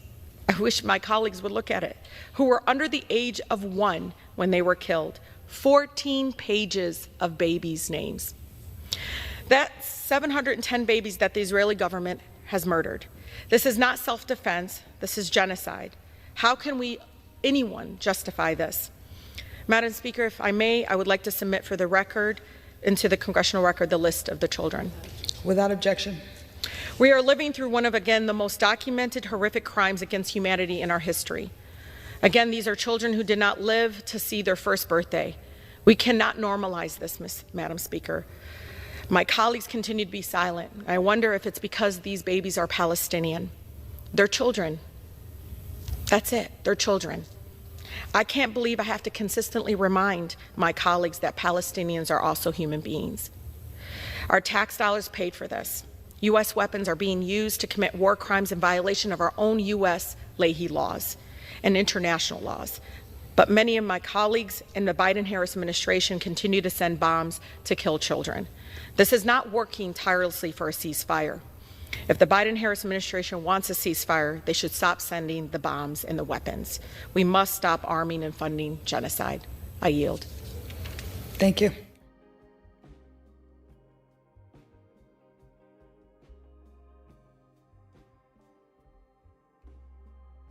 That's the kind of forceful thing that needs to be said on the issue. Thank you, Congresswoman Rashida Tlaib. I am sorry for the hate that you have to face. Princess Kimberly, good evening. Stabby, good evening. Hundreds of people have died. Thousands are fleeing Lebanon following Israel's strikes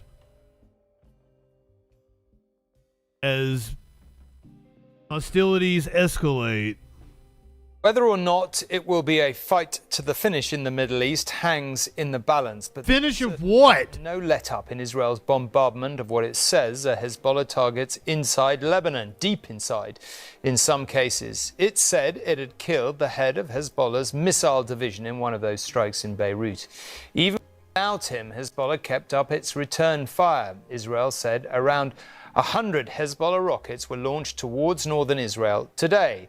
The number of Lebanese dead from the two-day Israeli offensive rose above 560. No wonder then that there is a huge exodus from the south and east of Lebanon. 700 British troops are understood to be heading to Cyprus to help, if necessary, in the evacuation of the more than 10,000 Britons who are thought to be in Lebanon. They're leaving the south in any... Why isn't Britain doing something to stop Israel from bombing Lebanon? No idea what they're going towards, but full knowledge of what they are leaving. All ages, getting out. Desperate their lives won't end in the rubble. These people aren't Hezbollah. Thousands of... I'm not even convinced that Hezbollah is so fucking bad. This man told me he had to leave other family members behind and take his children. He's no idea where he'll go from here. Yet for some, there remains... You're telling me Hezbollah is worse than what Israel is doing? Fuck off. God protect Hezbollah and protect their young fighters, those martyrs. May God bless Hassan Nasrallah, she says. Behind them, the Israeli bombing of their towns and villages goes on for a second day. Israel says this operation is to destroy Hezbollah positions close to the border. This is one of the roads through South Lebanon. It's completely empty in one direction, whereas on the other side, it's full of people and ambulances trying to get out. And those ambulances are constantly travelling backwards and forwards to collect casualties beneath Israeli jets on their missions. Israel says this bombardment will continue until the situation is safe enough for their people in the north to return. Hezbollah says that they will continue their attacks until there is a ceasefire in Gaza. And there you go, another ambulance heading down to the south. Neither the ceasefire nor the security that Israel seeks seems particularly likely at this point. It's not just Hezbollah positions in the south and east being targeted, but commanders in the north. The strike on an apartment building in Beirut said to have killed the... They ran out of fucking shit to bomb in Gaza. 6 others, including... And they just started bombing Lebanon. The damage done to Hezbollah in the past days is greater than anything in their history. But their capacity to hit back remains. This an attack on Safed in northern Israel. Other strikes targeted deeper into the country in Haifa, where people took cover in shelters during the attack, and Kiryat Shimona near the border. Both sides know they have more left in the arsenal. Both seek to use it to maximum effect. Tonight, the funerals were underway for some of the more than 500 killed in Lebanon. People who will now be remembered as part of one of the darkest days in this country's history. Emma Murphy, News at 10, Southern Lebanon. World leaders meeting at the United Nations in New York are desperate that the fighting in the Middle East does not escalate even further. President Biden at his final UN meeting said full-scale war is not in anyone's interest and it isn't too late for a ceasefire. Well, then do something about it. The head of the UN, Antonio Guterres, called the situation a non-stop nightmare that threatens to take the entire region with it. Region, the world. The UN describes the General Assembly as the Super Bowl of international diplomacy. Today, amid the tightest security, global heads of state gathered knowing the stakes have just been raised again in Lebanon. There are over 130 world leaders here, including President Biden, but there is only one subject which will dominate: the crisis in the Middle East and how to prevent it spiralling into a regional war. This was his last address to the UN, but even ahead of his swan song, there was no escaping the election. He withdrew. His Excellency Joseph R. Biden Jr. His message was clear on the growing violence in the Middle East. Full-scale war is not in anyone's interest. Even if the situation has escalated, a diplomatic solution is still possible. In fact, it remains the only path to lasting security, to allow the residents from both countries to return to their homes and the border safely. A message reiterated by the British Foreign Secretary on CNN. Gaza, this is not the time for a regional escalation. And of course, we all recognise that rockets have been flying from Hezbollah into Israel since October the 7th. There is tremendous capability in Lebanon, and so for all of those reasons, the way forward must be a political settlement. But it was from Arab leaders that the most pointed criticism came. I cannot recall a time of greater peril than this. The UN is under attack, literally and figuratively. Yeah. For nearly a year, the sky blue flag flying over UN shelters and schools has been attacked by Israel. Has been powerless to protect innocent civilians from Israeli military bombardment. But tonight, Iran's role in both Gaza and Lebanon will be highlighted when its new president speaks. Amid protests against Masoud Pezeshkian, he will address the General Assembly, his every word closely scrutinised for clues about how far Iran is willing to push its proxies into further escalation with Israel. Dan Rivers, News at 10. He's saying he doesn't want to escalate the tensions. Israel's ambassador to the United Nations said his country still prefers a diplomatic solution to the conflict in Lebanon. We are not eager to start a ground invasion, he said. Well, today there was no let-up on the attacks on Lebanon. Satellite data from NASA recording fires shows the intensity of the strikes carried out by the Israeli military. The question, though, is where this goes next. We could see a continuation of Israeli airstrikes targeting Hezbollah, but whether it would degrade their ability to hit Israel enough is unclear. That could require a ground invasion, but history tells us that doesn't end well. More than 4 decades ago, Israel invaded Lebanon, pushing all the way to the edge of Beirut. It wasn't until 2000 when the country finally withdrew without reducing the threat that it faced. Then in 2006, a cross-border attack by Hezbollah sparked a month-long war that ended in a bloody stalemate with more than 1,000 people in Lebanon dead, including 158 Israelis. Mr. Belvedere? Were soldiers.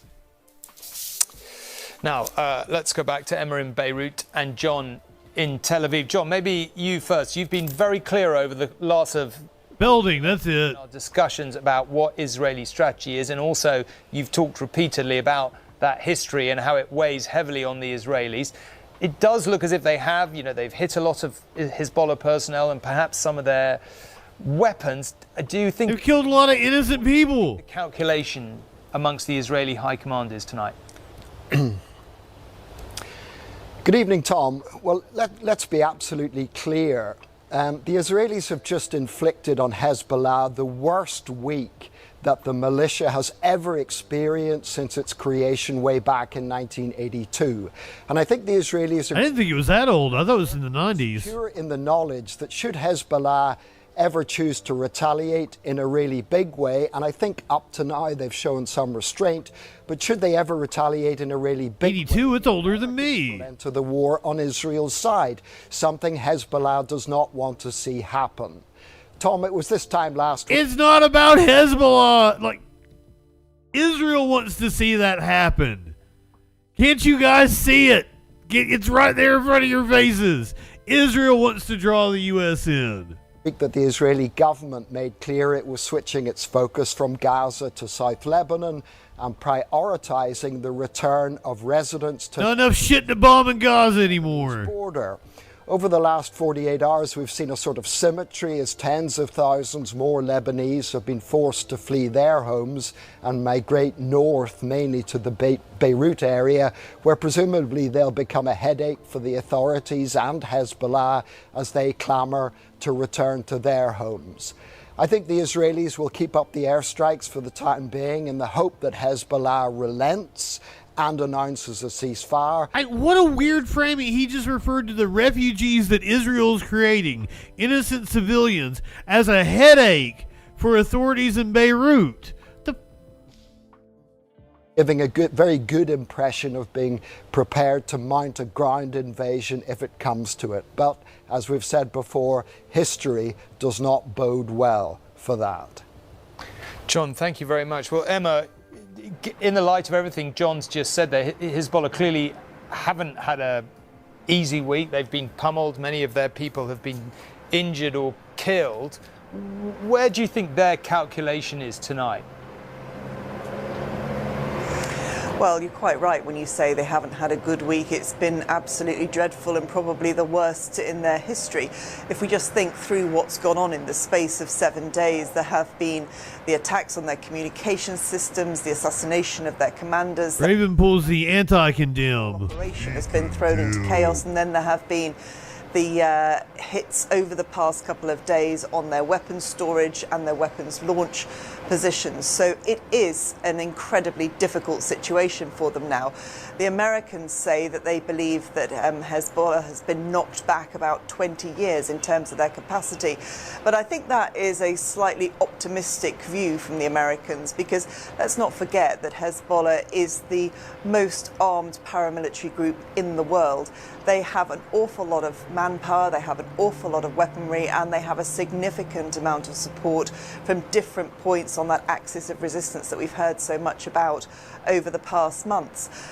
I think that, yes, they will have lost a lot of their weaponry, but they still haven't deployed their very long-range and their most dangerous weapons.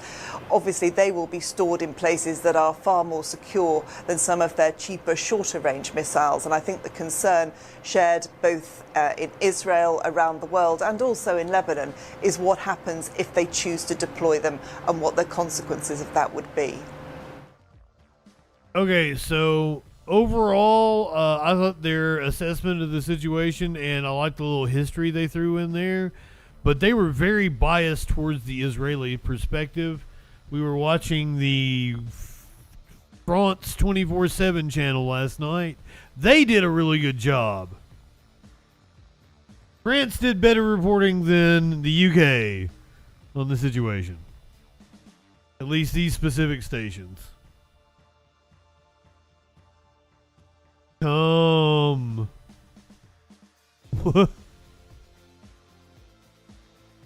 Prometheus, good evening. What are you doing over on YouTube? Josephus, welcome in. Raven, good evening. Sock now. Who else did I miss? Welcome in, everyone. Holiday, did I tell you good evening? I think we go through this every night. Stabby! We go through this every night. I tell Holiday good evening like 7 different times. You enjoy it. Lenny, I tell you good evening.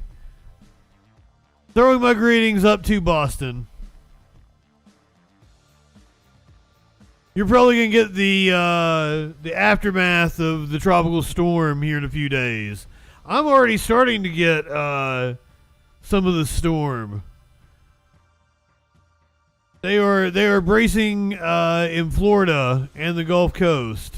And the Georgia Emergency Management, their officials are warning you to prepare now before Helene arrives. 11 Live's Joe Ripley spoke with the let's call it Helena. To learn how you can Helene. stay safe when the storm blows through Georgia. He's joining us now live. Joe? Why didn't anybody correct me? Hey, good evening, Jennifer. We are outside GMA headquarters here where state officials have been preparing to respond once Helene comes to Georgia. We did hear from Director Chris Stallings. I condemn Helene. You at home can take now so you don't feel the worst of the storm's impacts. I don't think there's anywhere in the state that's not going to experience some type of impact. With all 159 Georgia counties potentially in the path of Helene, GMA Director Chris Stallings warns heavy rain and strong winds could spell disaster statewide. A lot of the trees are going to fall, and of course with trees falling, that blocks roadways, that takes down power lines. The most important thing that we want to tell people in Georgia is to stay safe and have a plan. Katie Baritone's work with the Red Cross says stay in the know. Get Katie Baritone. weather alerts through your phone or a weather radio and have a plan before the storm comes. You want to be able to tell your family that you're safe and that you're okay as well, and communicate those plans to friends and family who are maybe out of state. You'll want to move any loose furniture indoors. Keep an emergency kit with essentials like first aid supplies, medicine, flashlights and batteries, non-perishable food, and at least a gallon of water per person per day. Depending on where you live, you might want to shutter or board your windows. Renters should ask questions of their complex or landlord and make sure to have renter's insurance. And once Helene finally does hit, renter's insurance is a scam. Once the storm gets to you, you need to shelter in place. It is not safe to be out. It's extremely dangerous. And tonight, Georgia is under a state of emergency, all 159 counties. This means that resources are able to be freed up and mobilized more quickly to those affected areas. The state is also able to call upon as many as 500 guardsmen and women to respond to those impacted areas. We're live outside GMA headquarters in Atlanta. Joe Ripley, 11 Alive News. All right, Joe, thank you. And you'll want. Florida residents are preparing for flooding. And the crazy storms coming with Helene. Biggest concerns tonight, Lenny. Good evening, Stacy. The biggest question many residents are. She did call her Lenny. Her name is Lenny. Paul is there live with some of the biggest concerns tonight, Lenny. Good evening, Stacy. The biggest question many residents are asking is just how high will that water rise? If you remember, during Debbie, that water was waist high and stuck around for several days. They're hoping they'll be spared this time around. A life of belongings, now heaps of trash. Carol Myers' Sarasota house, just a shell in the site of a massive reconstruction project. You don't know where that sucks. at the moment, even though you know where you are. You know where your memories are, that is. And that's a very tough thing. This is what Carol and her neighbors endured nearly 8 weeks ago when relentless rainfall from Debbie pummeled the Laurel Meadows subdivision. Floodwaters forced her out of her home. You lost everything? Every little thing. There's not a stitch left in my house. FEMA was there very quickly, but FEMA cannot give you as much as you need, not even as much, even an iota of what you need. The expense of rebuilding adds to the exhaustion. Mentally, physically, and emotionally, and I was not prepared, to do something like this, rebuilding my house after I'm semi-retired. I am nervous for this neighborhood. This week's storm, an unwelcome setback. Crews spotted in front of almost every home. Their recovery efforts in overdrive, but worries are mounting about the damage they could see and if their work will be wiped out. It's been devastating to watch everybody. Every single house has ripped out every single thing, and it's just devastating. So many grateful for the help they've received from FEMA and also looking into disaster loans, but they say it still may not be enough to cover the cost of piecing their life back together. Reporting live in Sarasota, Lenny Supal, 8 on your side. Thank you, Lenny. I think I liked Lenny. She was pretty good. If you're watching on Twitch, you're going to get the commercial break. If you're not subbed, I'm just going to sit here and get high with people. You're going to want to stick around because of the story when we come back from the commercial break. A California judge was set to be arrested by the FBI, but the FBI, you're not going to take me alive, coppa. I wonder what this judge did. A Pennsylvania police detective was arrested for indecent assault. We've been postulating what that might mean. Is that assault with your dick? Did you punch somebody with your dick? An NYPD officer got slashed with a knife. Woman is accusing Diddy and his bodyguard of raping her. The woman who helped Sam Bankman-Fried get away with his scam gets 2 years in prison. And we're going to tell you about an Olympian who says she was falsely arrested for shoplifting. All that and a lot freaking more on the other side of the break here on the Troll Patrol live. –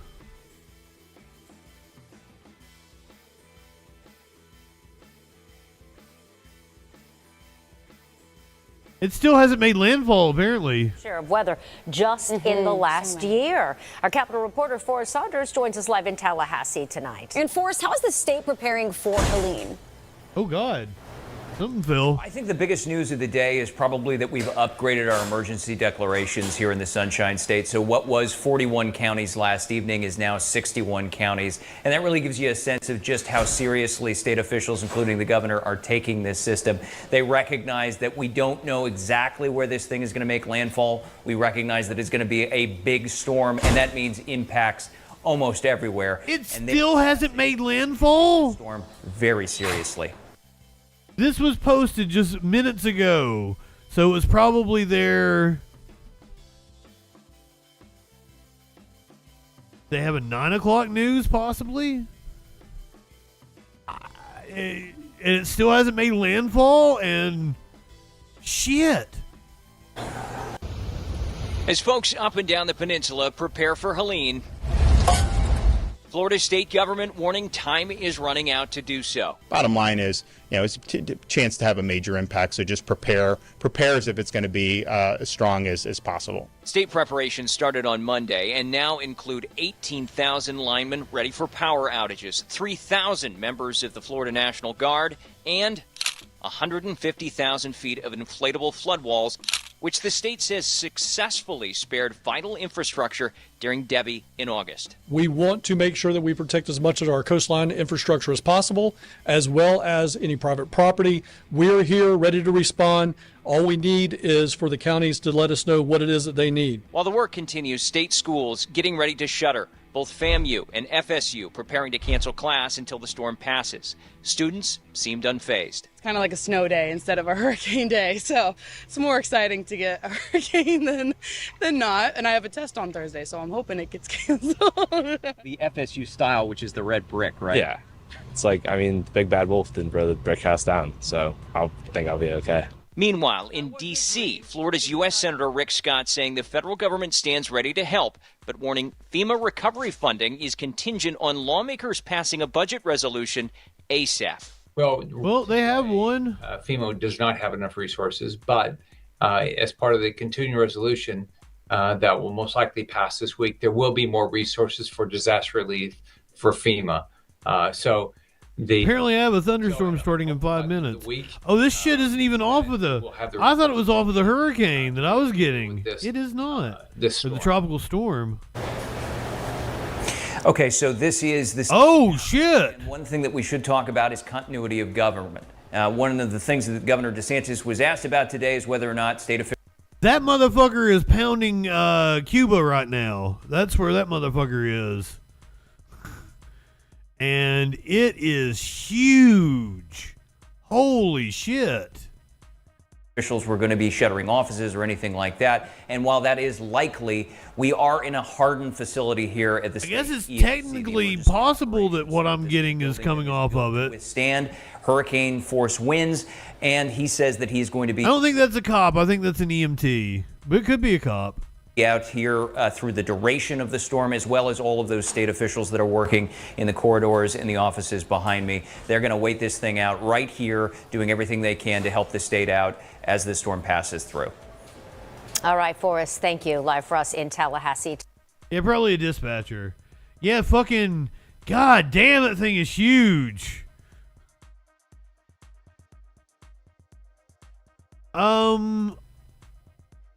Let's look at the path here. Tuesday evening, September 24th, 2024. I'm Chief Meteorologist Tim Pandages. Tropical update on Tropical Storm Helene in the northwestern Caribbean, still about 12 to 18 hours out from entering the Gulf of Mexico and really beginning to get its act together and become a hurricane. So Helene at this time, when I show you satellite imagery, you'll see what I'm talking about. Oh, so this is going to be far more devastating than I thought it was going to be. Welcome back to everybody that was on commercial break. Short term, I'm going to show you the possibility. We've just been doing weather. Disruptor in its intensification process. It's a small disruptor, but it would at least bring a slightly weaker storm as it enters the Gulf of Mexico, because once it gets there, it's really a straight shot of very warm, deep waters and ideal atmospheric conditions to really help Helene be all that it could be.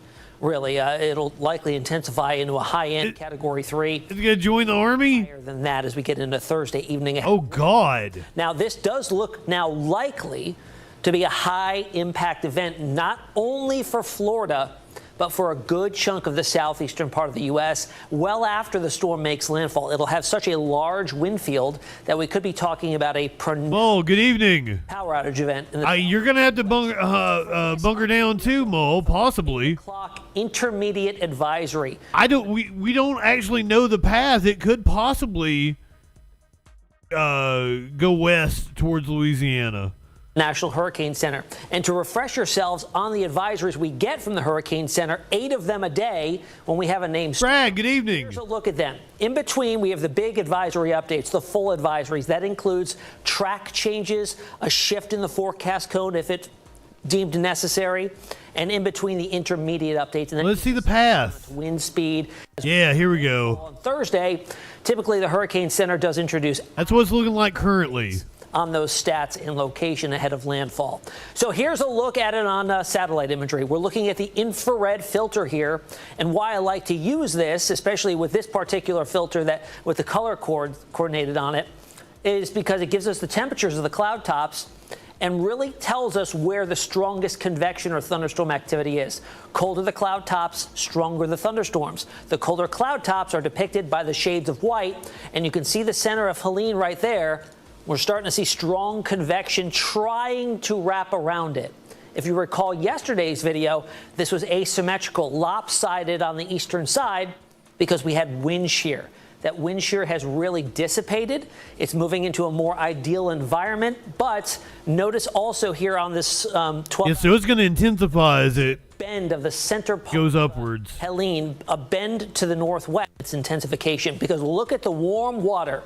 It is over. Not only is the surface temperatures of the ocean here in the Caribbean, Northwest Caribbean. Maybe Louisiana be spared. If it goes that path, something we call ocean. Just barely miss you guys. You see shades like this, the reds and pinks and magentas here. That increases the probability of a rapid intensification process with this storm. When you've got such deep, warm water here, there's just an endless amount of fuel. When you tack that onto an ideal atmospheric profile, which it will be moving into, that could come into play. And in fact, here, when we look at the intensity forecast for Helene, the Hurricane Center does forecast rapid intensification. By Wednesday morning, we're at a Category 1 hurricane here. It may even come sooner than that. But then from there to 24 hours later, we're up to 115 mile per hour winds, Category 3 storm. That's an increase in sustained winds of 40 miles per hour. The definition of rapid intensification is an increase in sustained winds of 35 miles per hour or greater within a 24-hour period. So that would satisfy. He's a little too nerdy for me. Again, we'll probably see it overperform. So we've got the ingredients there. I have no goddamn idea what you're saying, dude. Temperatures at least 80 degrees, well above that. A low wind shear environment. We had this year yesterday. But to be fair, I was watching like the in-depth weather report. I wasn't watching the surface level weather report. That one's on me. All right, everybody's back from commercial break now. Let's get back with the rest of the news. I'm going to hit the content warning for this one.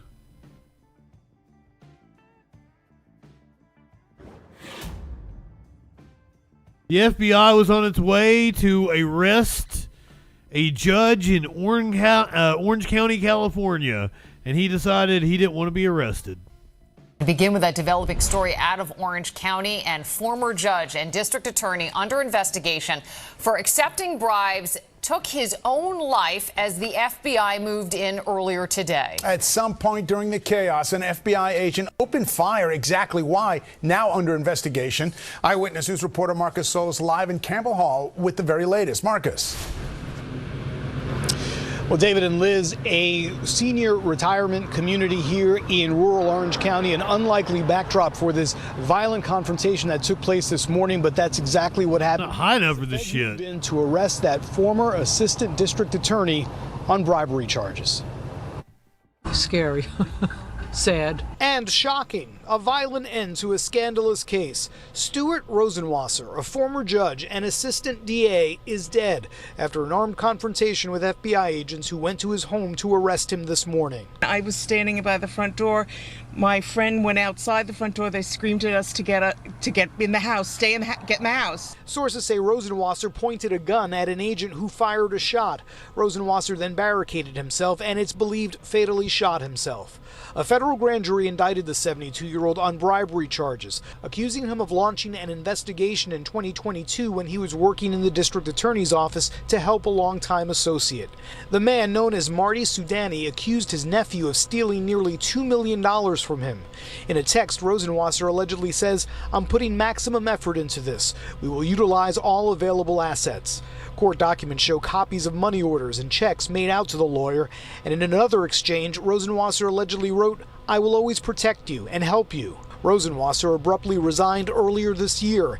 In a statement, his former boss said, "It's truly heartbreaking that it ended this way. My heartfelt condolences go out to his family." He did not want to be told Rosenwasser. He did not want to be treated the way he has sentenced many other people to be treated throughout his career. He is accused of taking $63,000 in bribes. The man who allegedly cut those checks also indicted. And we're live in Campbell Hall. Marcus Solis, Channel 7, Eyewitness News.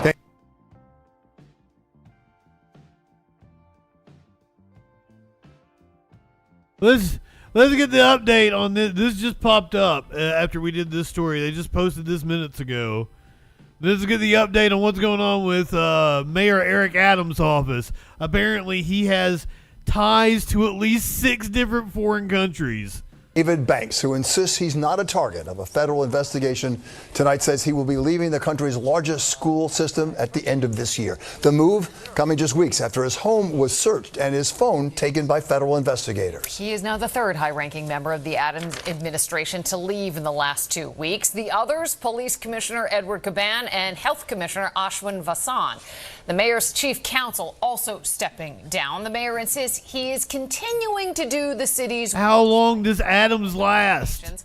...and federal investigations. But the announcement today by Mr. Banks is a very big deal. Eyewitness News reporter N.J. Burkett live at City Hall with the breaking news and the latest in what's going on in City Hall. Newt.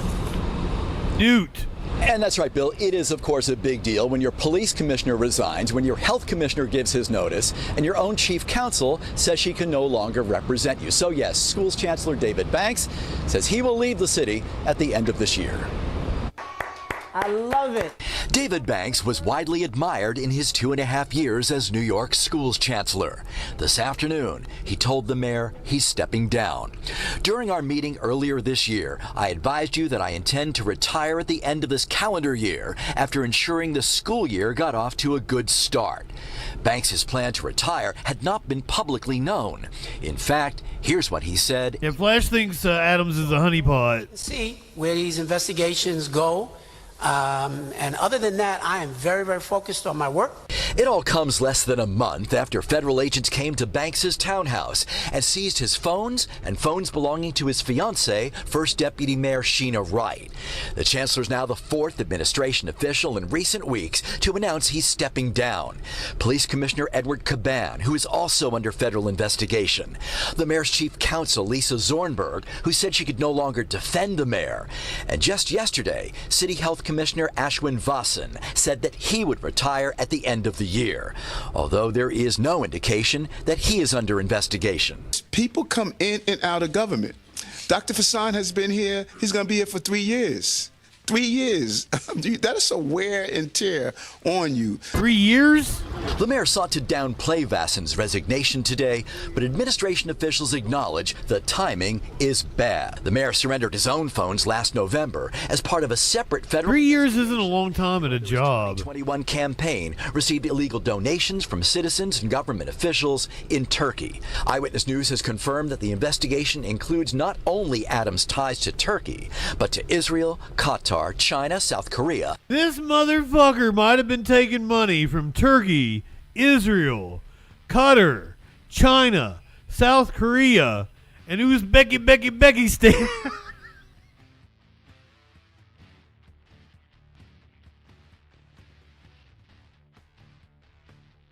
Sorry, that was a throwback. That was a throwback. Oh, what even was that dude's name? It was the pizza guy. He died of COVID. What was his name? Somebody help me out. New name. What's up, my friend?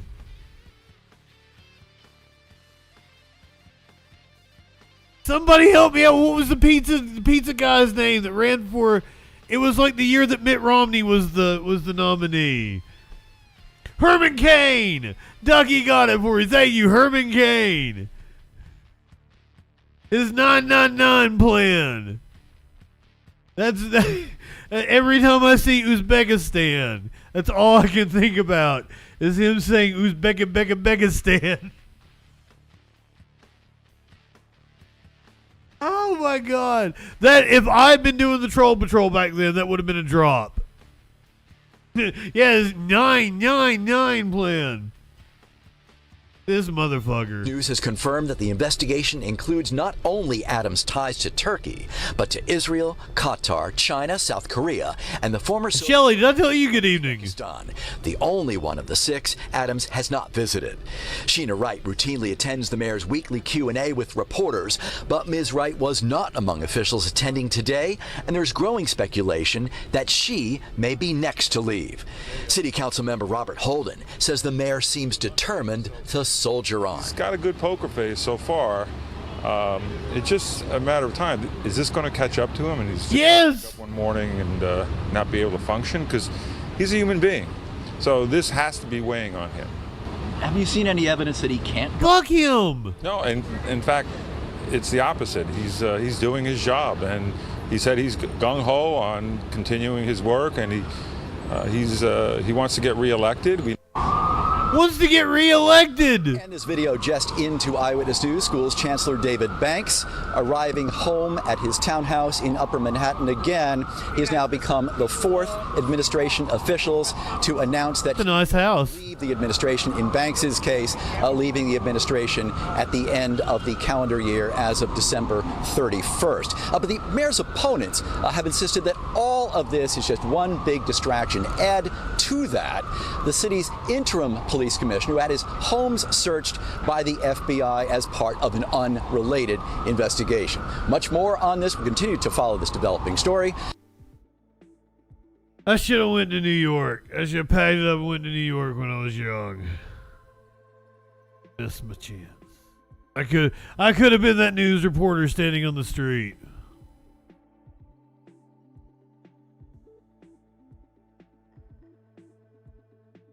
Let's go to...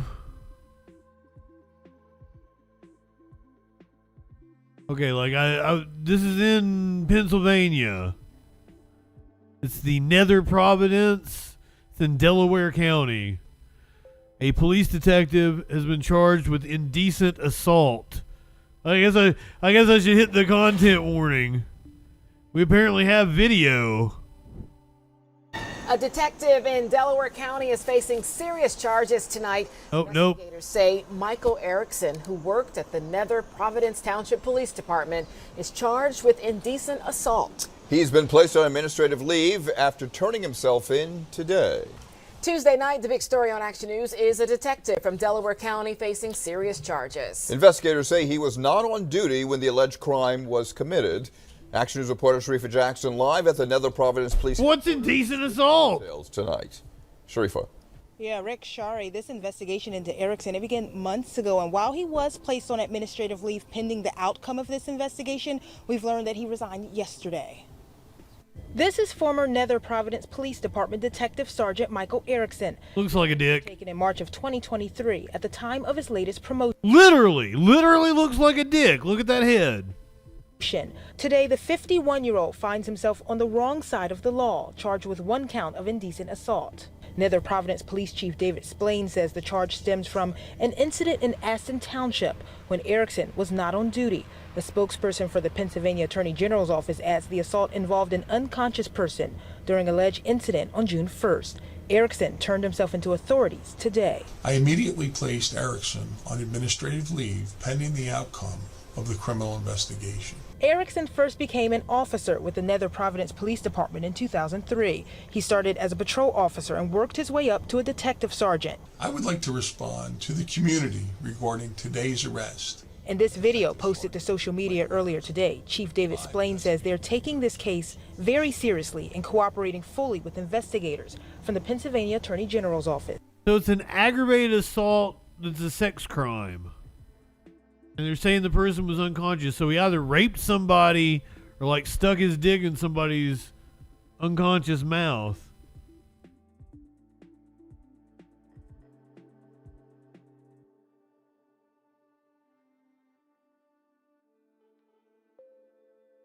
There's no other information. This is the latest.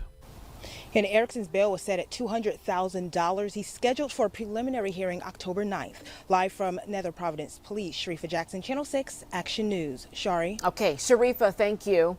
Well, it is breaking. Like it just happened yesterday. And that news report was from today.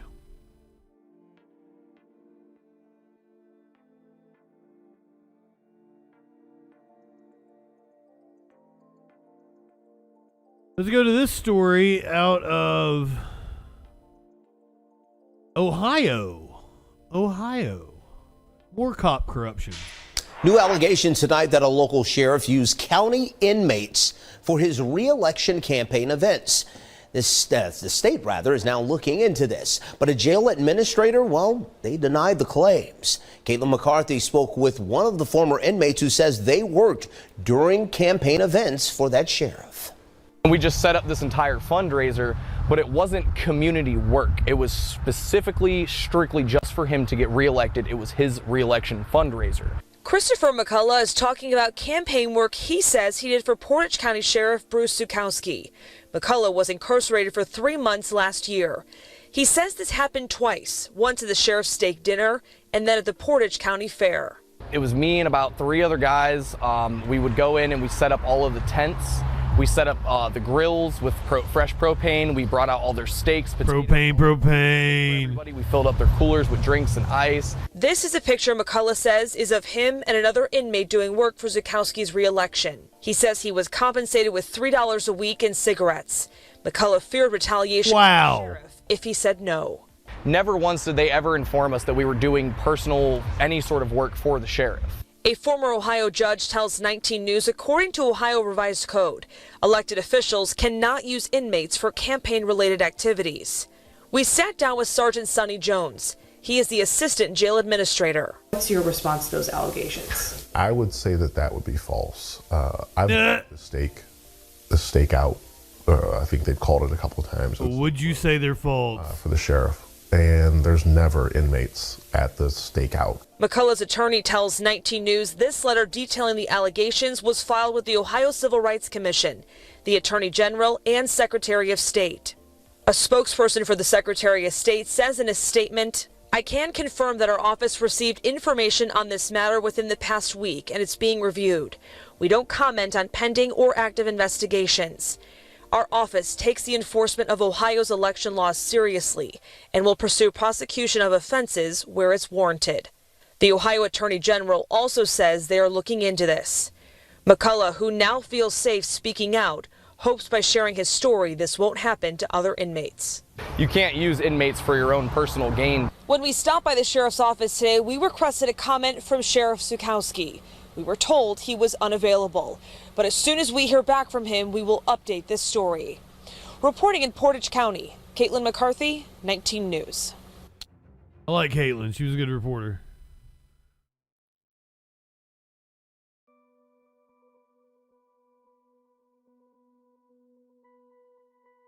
Go back to New York City, where I believe this happened earlier today. Maybe it was yesterday.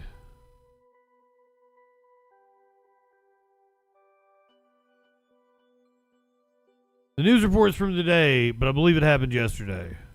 Now to some more breaking news happening here at 5. An NYPD officer is slashed in the face near Gramercy Park. Dave Carlin just got to the scene, East 20th Street. Maybe it happened today. Dave, what do you know? Well, we are talking about a New York City police officer injured in the face while he was on the job here on 3rd Avenue at 20th. He probably had it coming. A bunch of officers surrounded their brother in blue, who was injured on the ground right over there. Witnesses could see that officer was alert with a laceration to the right side of his face. Now, we spoke to a woman who said there was an agitated man who had a ceramic plate in his hands and allegedly used it as a weapon on the officer. Let's hear what else she had to say. Based. He just heard the crack and suddenly a bunch of cops just jumped on him. And, you know, we're right next to a police station here. There's constantly people on patrol. So it's very kind of surprising to see that happen here. It's very unfortunate. That's right. So the man in custody, we're told, the officers jumping on him. No word on a motive or that man's mental state. We don't have any more information about that. What we do know about that officer in Bellevue Hospital. Is this Ricky Gervais? Right now. Live in Gramercy. He ain't funny. CBS News, New York. Oh. All right, Dave. Dave Carlin. Was he on Kids in the Hall? That was Dave Foley, my bad. Also, I'm going to start doing like a comedy night. I think I'm going to start doing it on Tuesdays. It's going to be a mix of stand-up comedy, sketch comedy, maybe even throw some late-night shows in there. So, Kids in the Hall, Whitest Kids You Know, assorted stand-up. Comedy nights. I just want to do different shit other than the news. We're going to go back. We're going to watch some classic stand-up.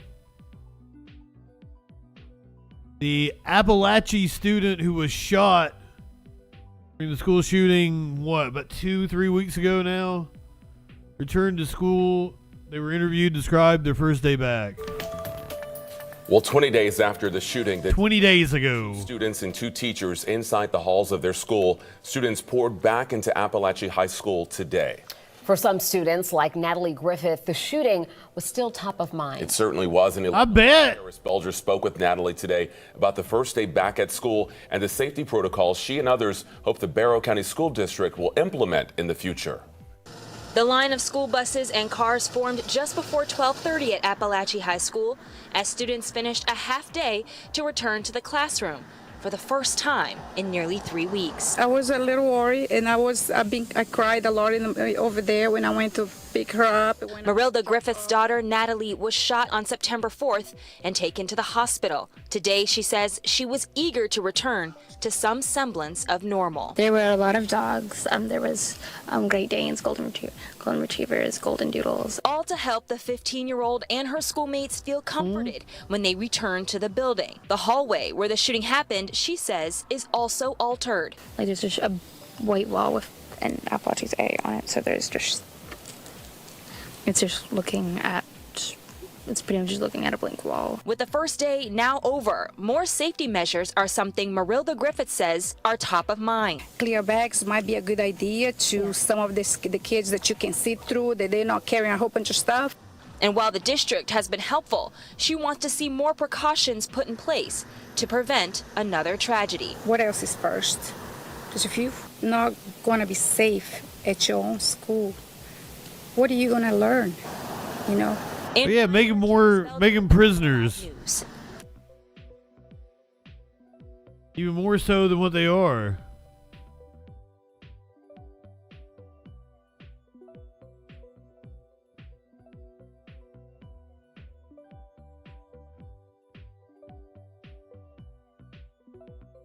We're going to hit the content warning for this one because this one may be heavy.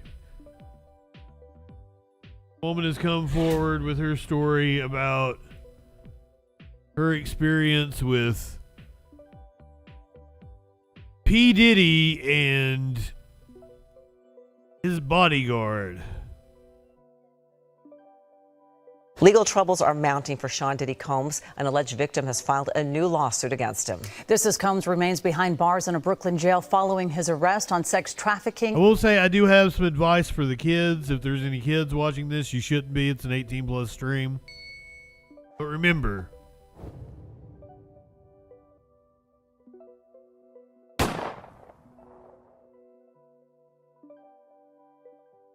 Sparkles advised me not to say it. I used to say it on stream years ago. Sparkles was like, you probably shouldn't say it.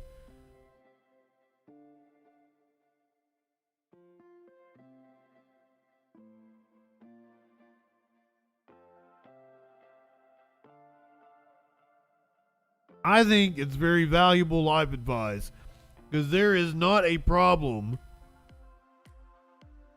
There's not a problem you can possibly have that drugs wouldn't be a far more better solution than, that.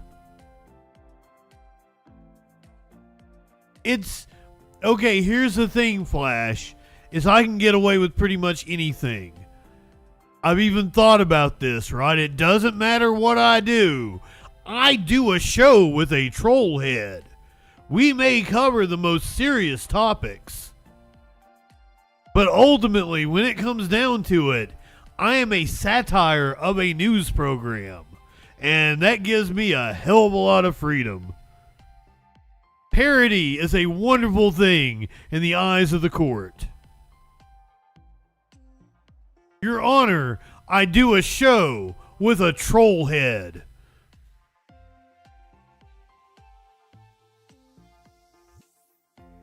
Yeah, I would hate to see what a fascist Donald Trump, a proto-fascist Federalist Society kind of court.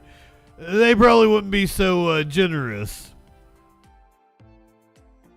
Do I not have some semblance of integrity? I would say most of the people in the chat would say I do a damn good news show. I think a couple people even thanked me for what I was covering earlier. It took a lot out of me. Tonight's show did a number on me.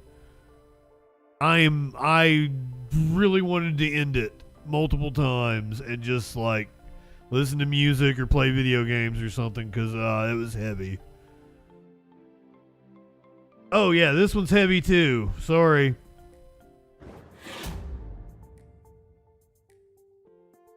Mounting for Sean Diddy Combs. An alleged victim has filed a new lawsuit against him. This as Combs remains behind bars in a Brooklyn jail following his arrest on sex trafficking and racketeering charges.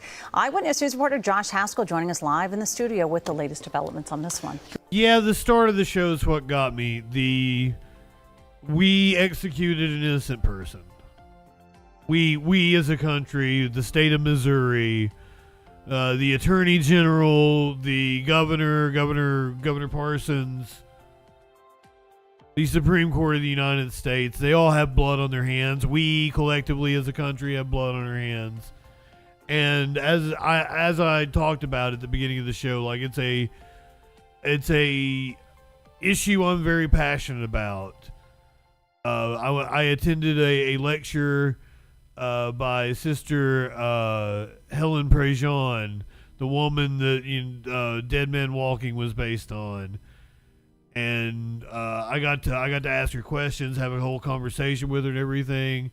That's when I changed my mind on the death penalty, and like the Innocence Project is one of the charities I give to the most.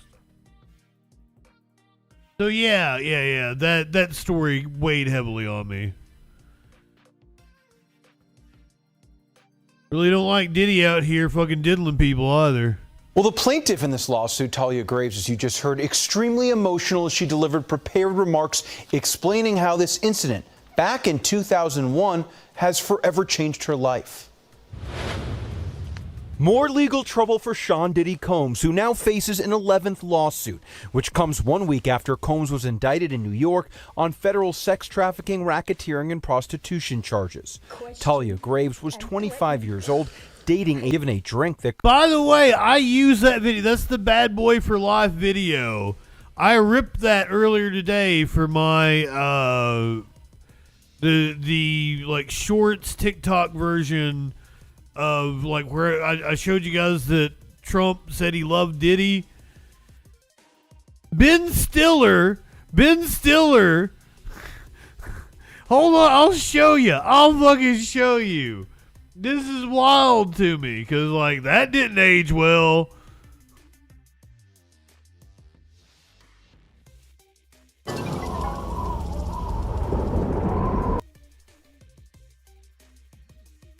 Yeah, here it is. You're having one of your crazy house party things.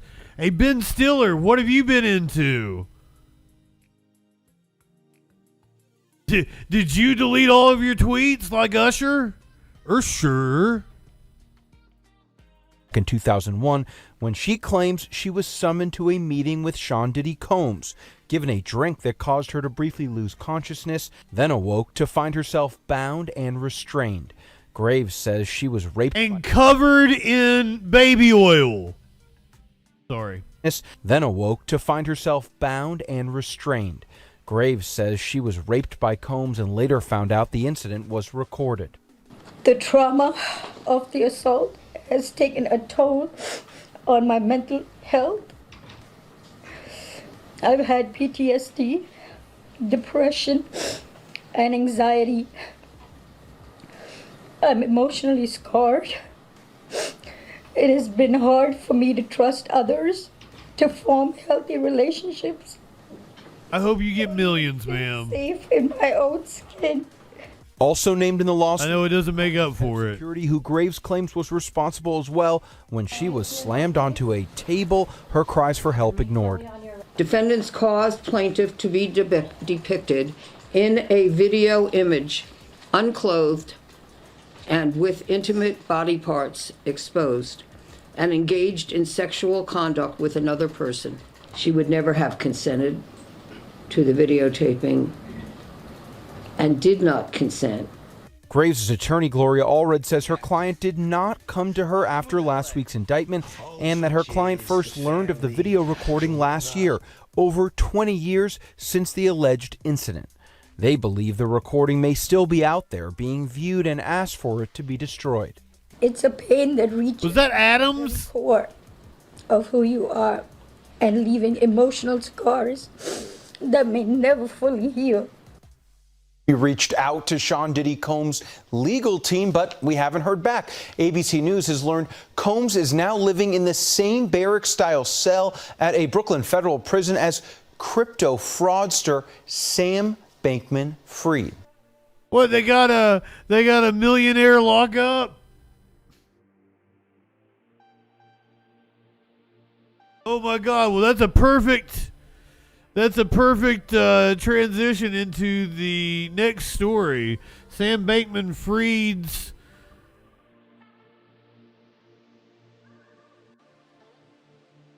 ex, who also served as CEO of the company, Caroline Ellison, Sam Bankman-Fried's ex, gets 2 years in prison for her role in the FTX fraud scheme. Ellison, who served as the CEO of FTX's secretive sister company, Alameda Research, was one of the prosecution's star witnesses in the case against Bankman-Fried. I want to know, how does one come to look like that? I thought you could only look like that if you were the product of, like, British royalty inbreeding.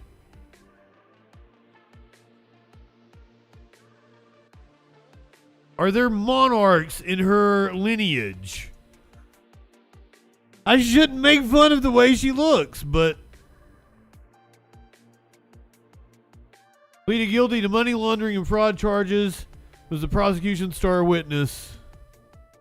Got 2 years in prison. I can't read you the rest of the story because Rolling Stone want to be a dick.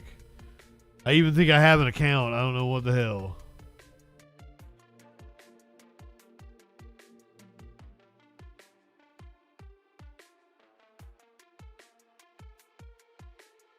Let's get through the rest of this shit and then, like, I'll hang out with Twitch and listen to some music. What's this for?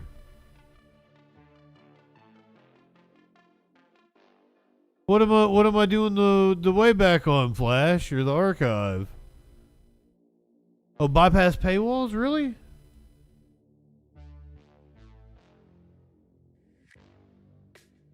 I don't care. I don't care about that story that much. If I cared enough about it, I would have. I thank you though. I'm gonna check that out. I'll bookmark it. You were awesome, Flash. I really want to fucking. I don't necessarily want to get off stream, but I want to stop doing news. If that's okay, I get 2.5 hours. That's what I shoot for. I try to have 2.5 hours every night.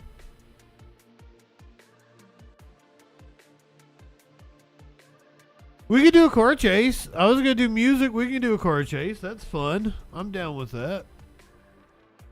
Olympian's life has been a living nightmare. Apparently over since dismissed theft drug charges from a Walmart self-checkout debacle. At Tonight Frag, I usually really enjoy doing the news. It doesn't really get to me, but like tonight got to me. I love a good car chase. You're right, Staffy. You know me well.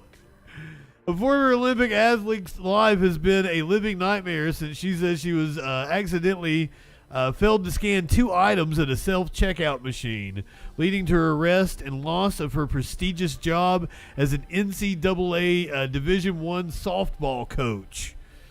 Megan Pettipies. Is that how you say that? Somebody give me a second opinion on this. Megan Pettipies.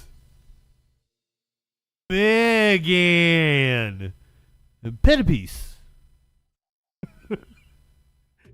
was the head coach of the Valparaiso University softball team when she was scanning her groceries at a Walmart self-checkout machine in Indiana on March 28th. The machine reportedly did not scan the asparagus and ham that Pettipiece meant to purchase. You're telling me they locked this woman up for asparagus and ham? There's no fucking way. Walmart security saw that she had failed to scan the items worth a total of $67. Was it a whole ham? How much does it? I've never bought asparagus. How much does asparagus cost? Was it a whole ham and an entire asparagus plant? This prompted them to call police despite her having paid $176 for her other groceries. Yeah, I thought asparagus was cheap. Pettipiece, who said she didn't realize the machine did not read the items, was arrested. Usually it makes a little beeping noise. During her arrest, police found she had 3 disposable vapes and 2 unopened blister packs containing the anti-nausea medication Zofran in her purse. Wait a minute, is Zofran illegal? This is Canada. I do believe. The former softball player who played outfield for the Canadian national team in 2000 and the 2004 Olympic Games was charged with theft, possession of marijuana, possession of a controlled substance. Wow! They really did railroad her. Okay, like, I was going to do this story and make fun of her, but, like, I think she really did get fucking railroaded. Pettipiece resigned as the head coach for the Valparaiso softball team on April 1st. What a fucking April Fool's joke. Following a firestorm of headlines that swept through the Hoosier state after arrest. Oh, so she's working in Indiana. The Ontario native said the vapes did not contain nicotine or THC. The anti-nausea pills belonged to an assistant coach who asked Pettipiece to hold them in her purse during a softball game days before she was arrested. We both forgot about them. Earlier this month, Pettipice's Zofran that's a controlled substance? That's insane.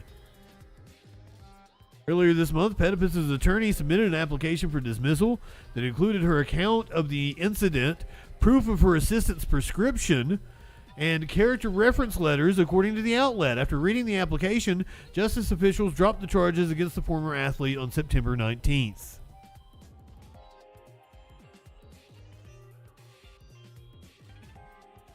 Yeah, but I thought, like, isn't controlled substance a step above just, needing a prescription? Or are all prescriptions controlled substances?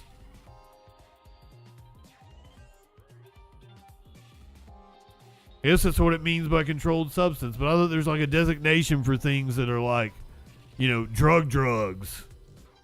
The good shit. However, the damage caused by the narcotics, that's the okay, fair enough. However, the damage caused by the incident changed everything for Pettipice's career. It is bittersweet, she told the National Post. I'm happy, obviously, the charges were dismissed. The sad part is the damage it did to my career. It has changed everything in my life. Pettipiece said her resignation as head coach of the Division I softball program 5 months ago has been a living nightmare. I lost my career, I lost my job, the life I was building. It's been really difficult. I feel sorry for her. I thought we were going to be making fun of a Karen. And I'm not even like, they have her mugshot down here, and I'm not even going to show it. I'm going to save that for another time. I've been wanting to do that. I've had it on. It's not timely. But that's going to be a fun bit when we actually do it. But I'm putting that off for another time because I am done with this shit. I don't mean that I'm really done. I'm not getting off stream. Well, I'm going to say bye to YouTube. If we do car chase, we're also going to listen to music while we do a car chase. Hold on, what was I looking for? Oh. I might have played this I couldn't remember if I played this video the other night or not. So maybe you've seen it, maybe you haven't. I feel like I had Finnegan somewhere. Apologies if you've seen it, but here's your fox. Good morning.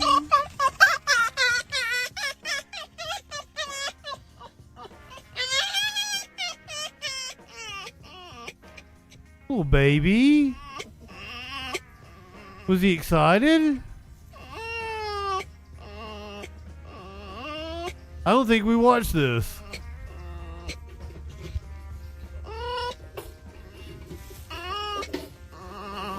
Is he excited or is he scared?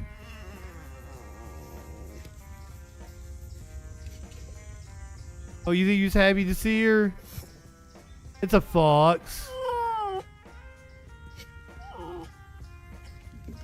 I think they found it injured or something.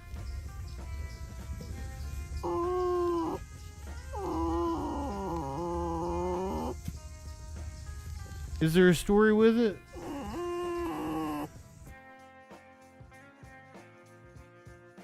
No, there's no story with it. I might be wrong on them finding it injured because there's no story that goes with it. Good morning. But it looks like a rescue.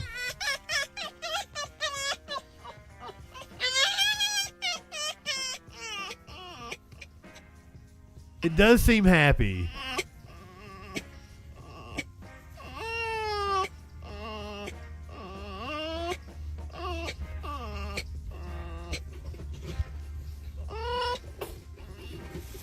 Yeah, I think he was happy. He was excited to see her.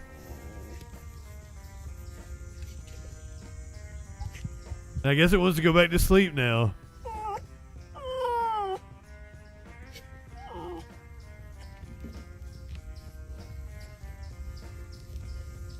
One of these days I'm going to just do an all animal stream.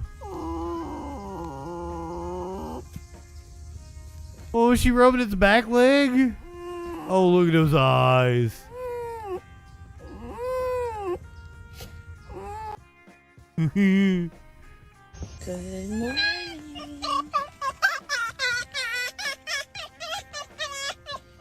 Is your cat having a reaction to the noise?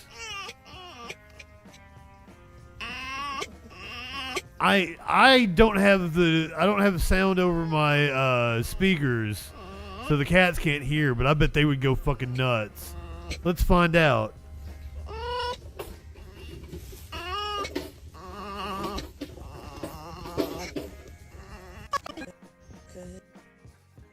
Okay. You see Smokey? Well, this is a good experiment here. Let's see what happens. Good morning.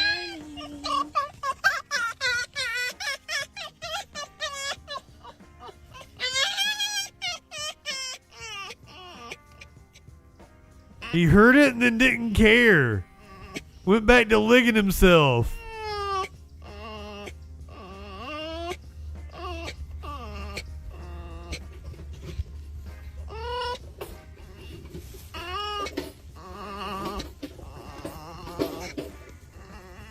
If you're watching on YouTube or you're listening to the podcast, go ahead, light one up, tip one back. It's all right to have a little fun before you hit the sack.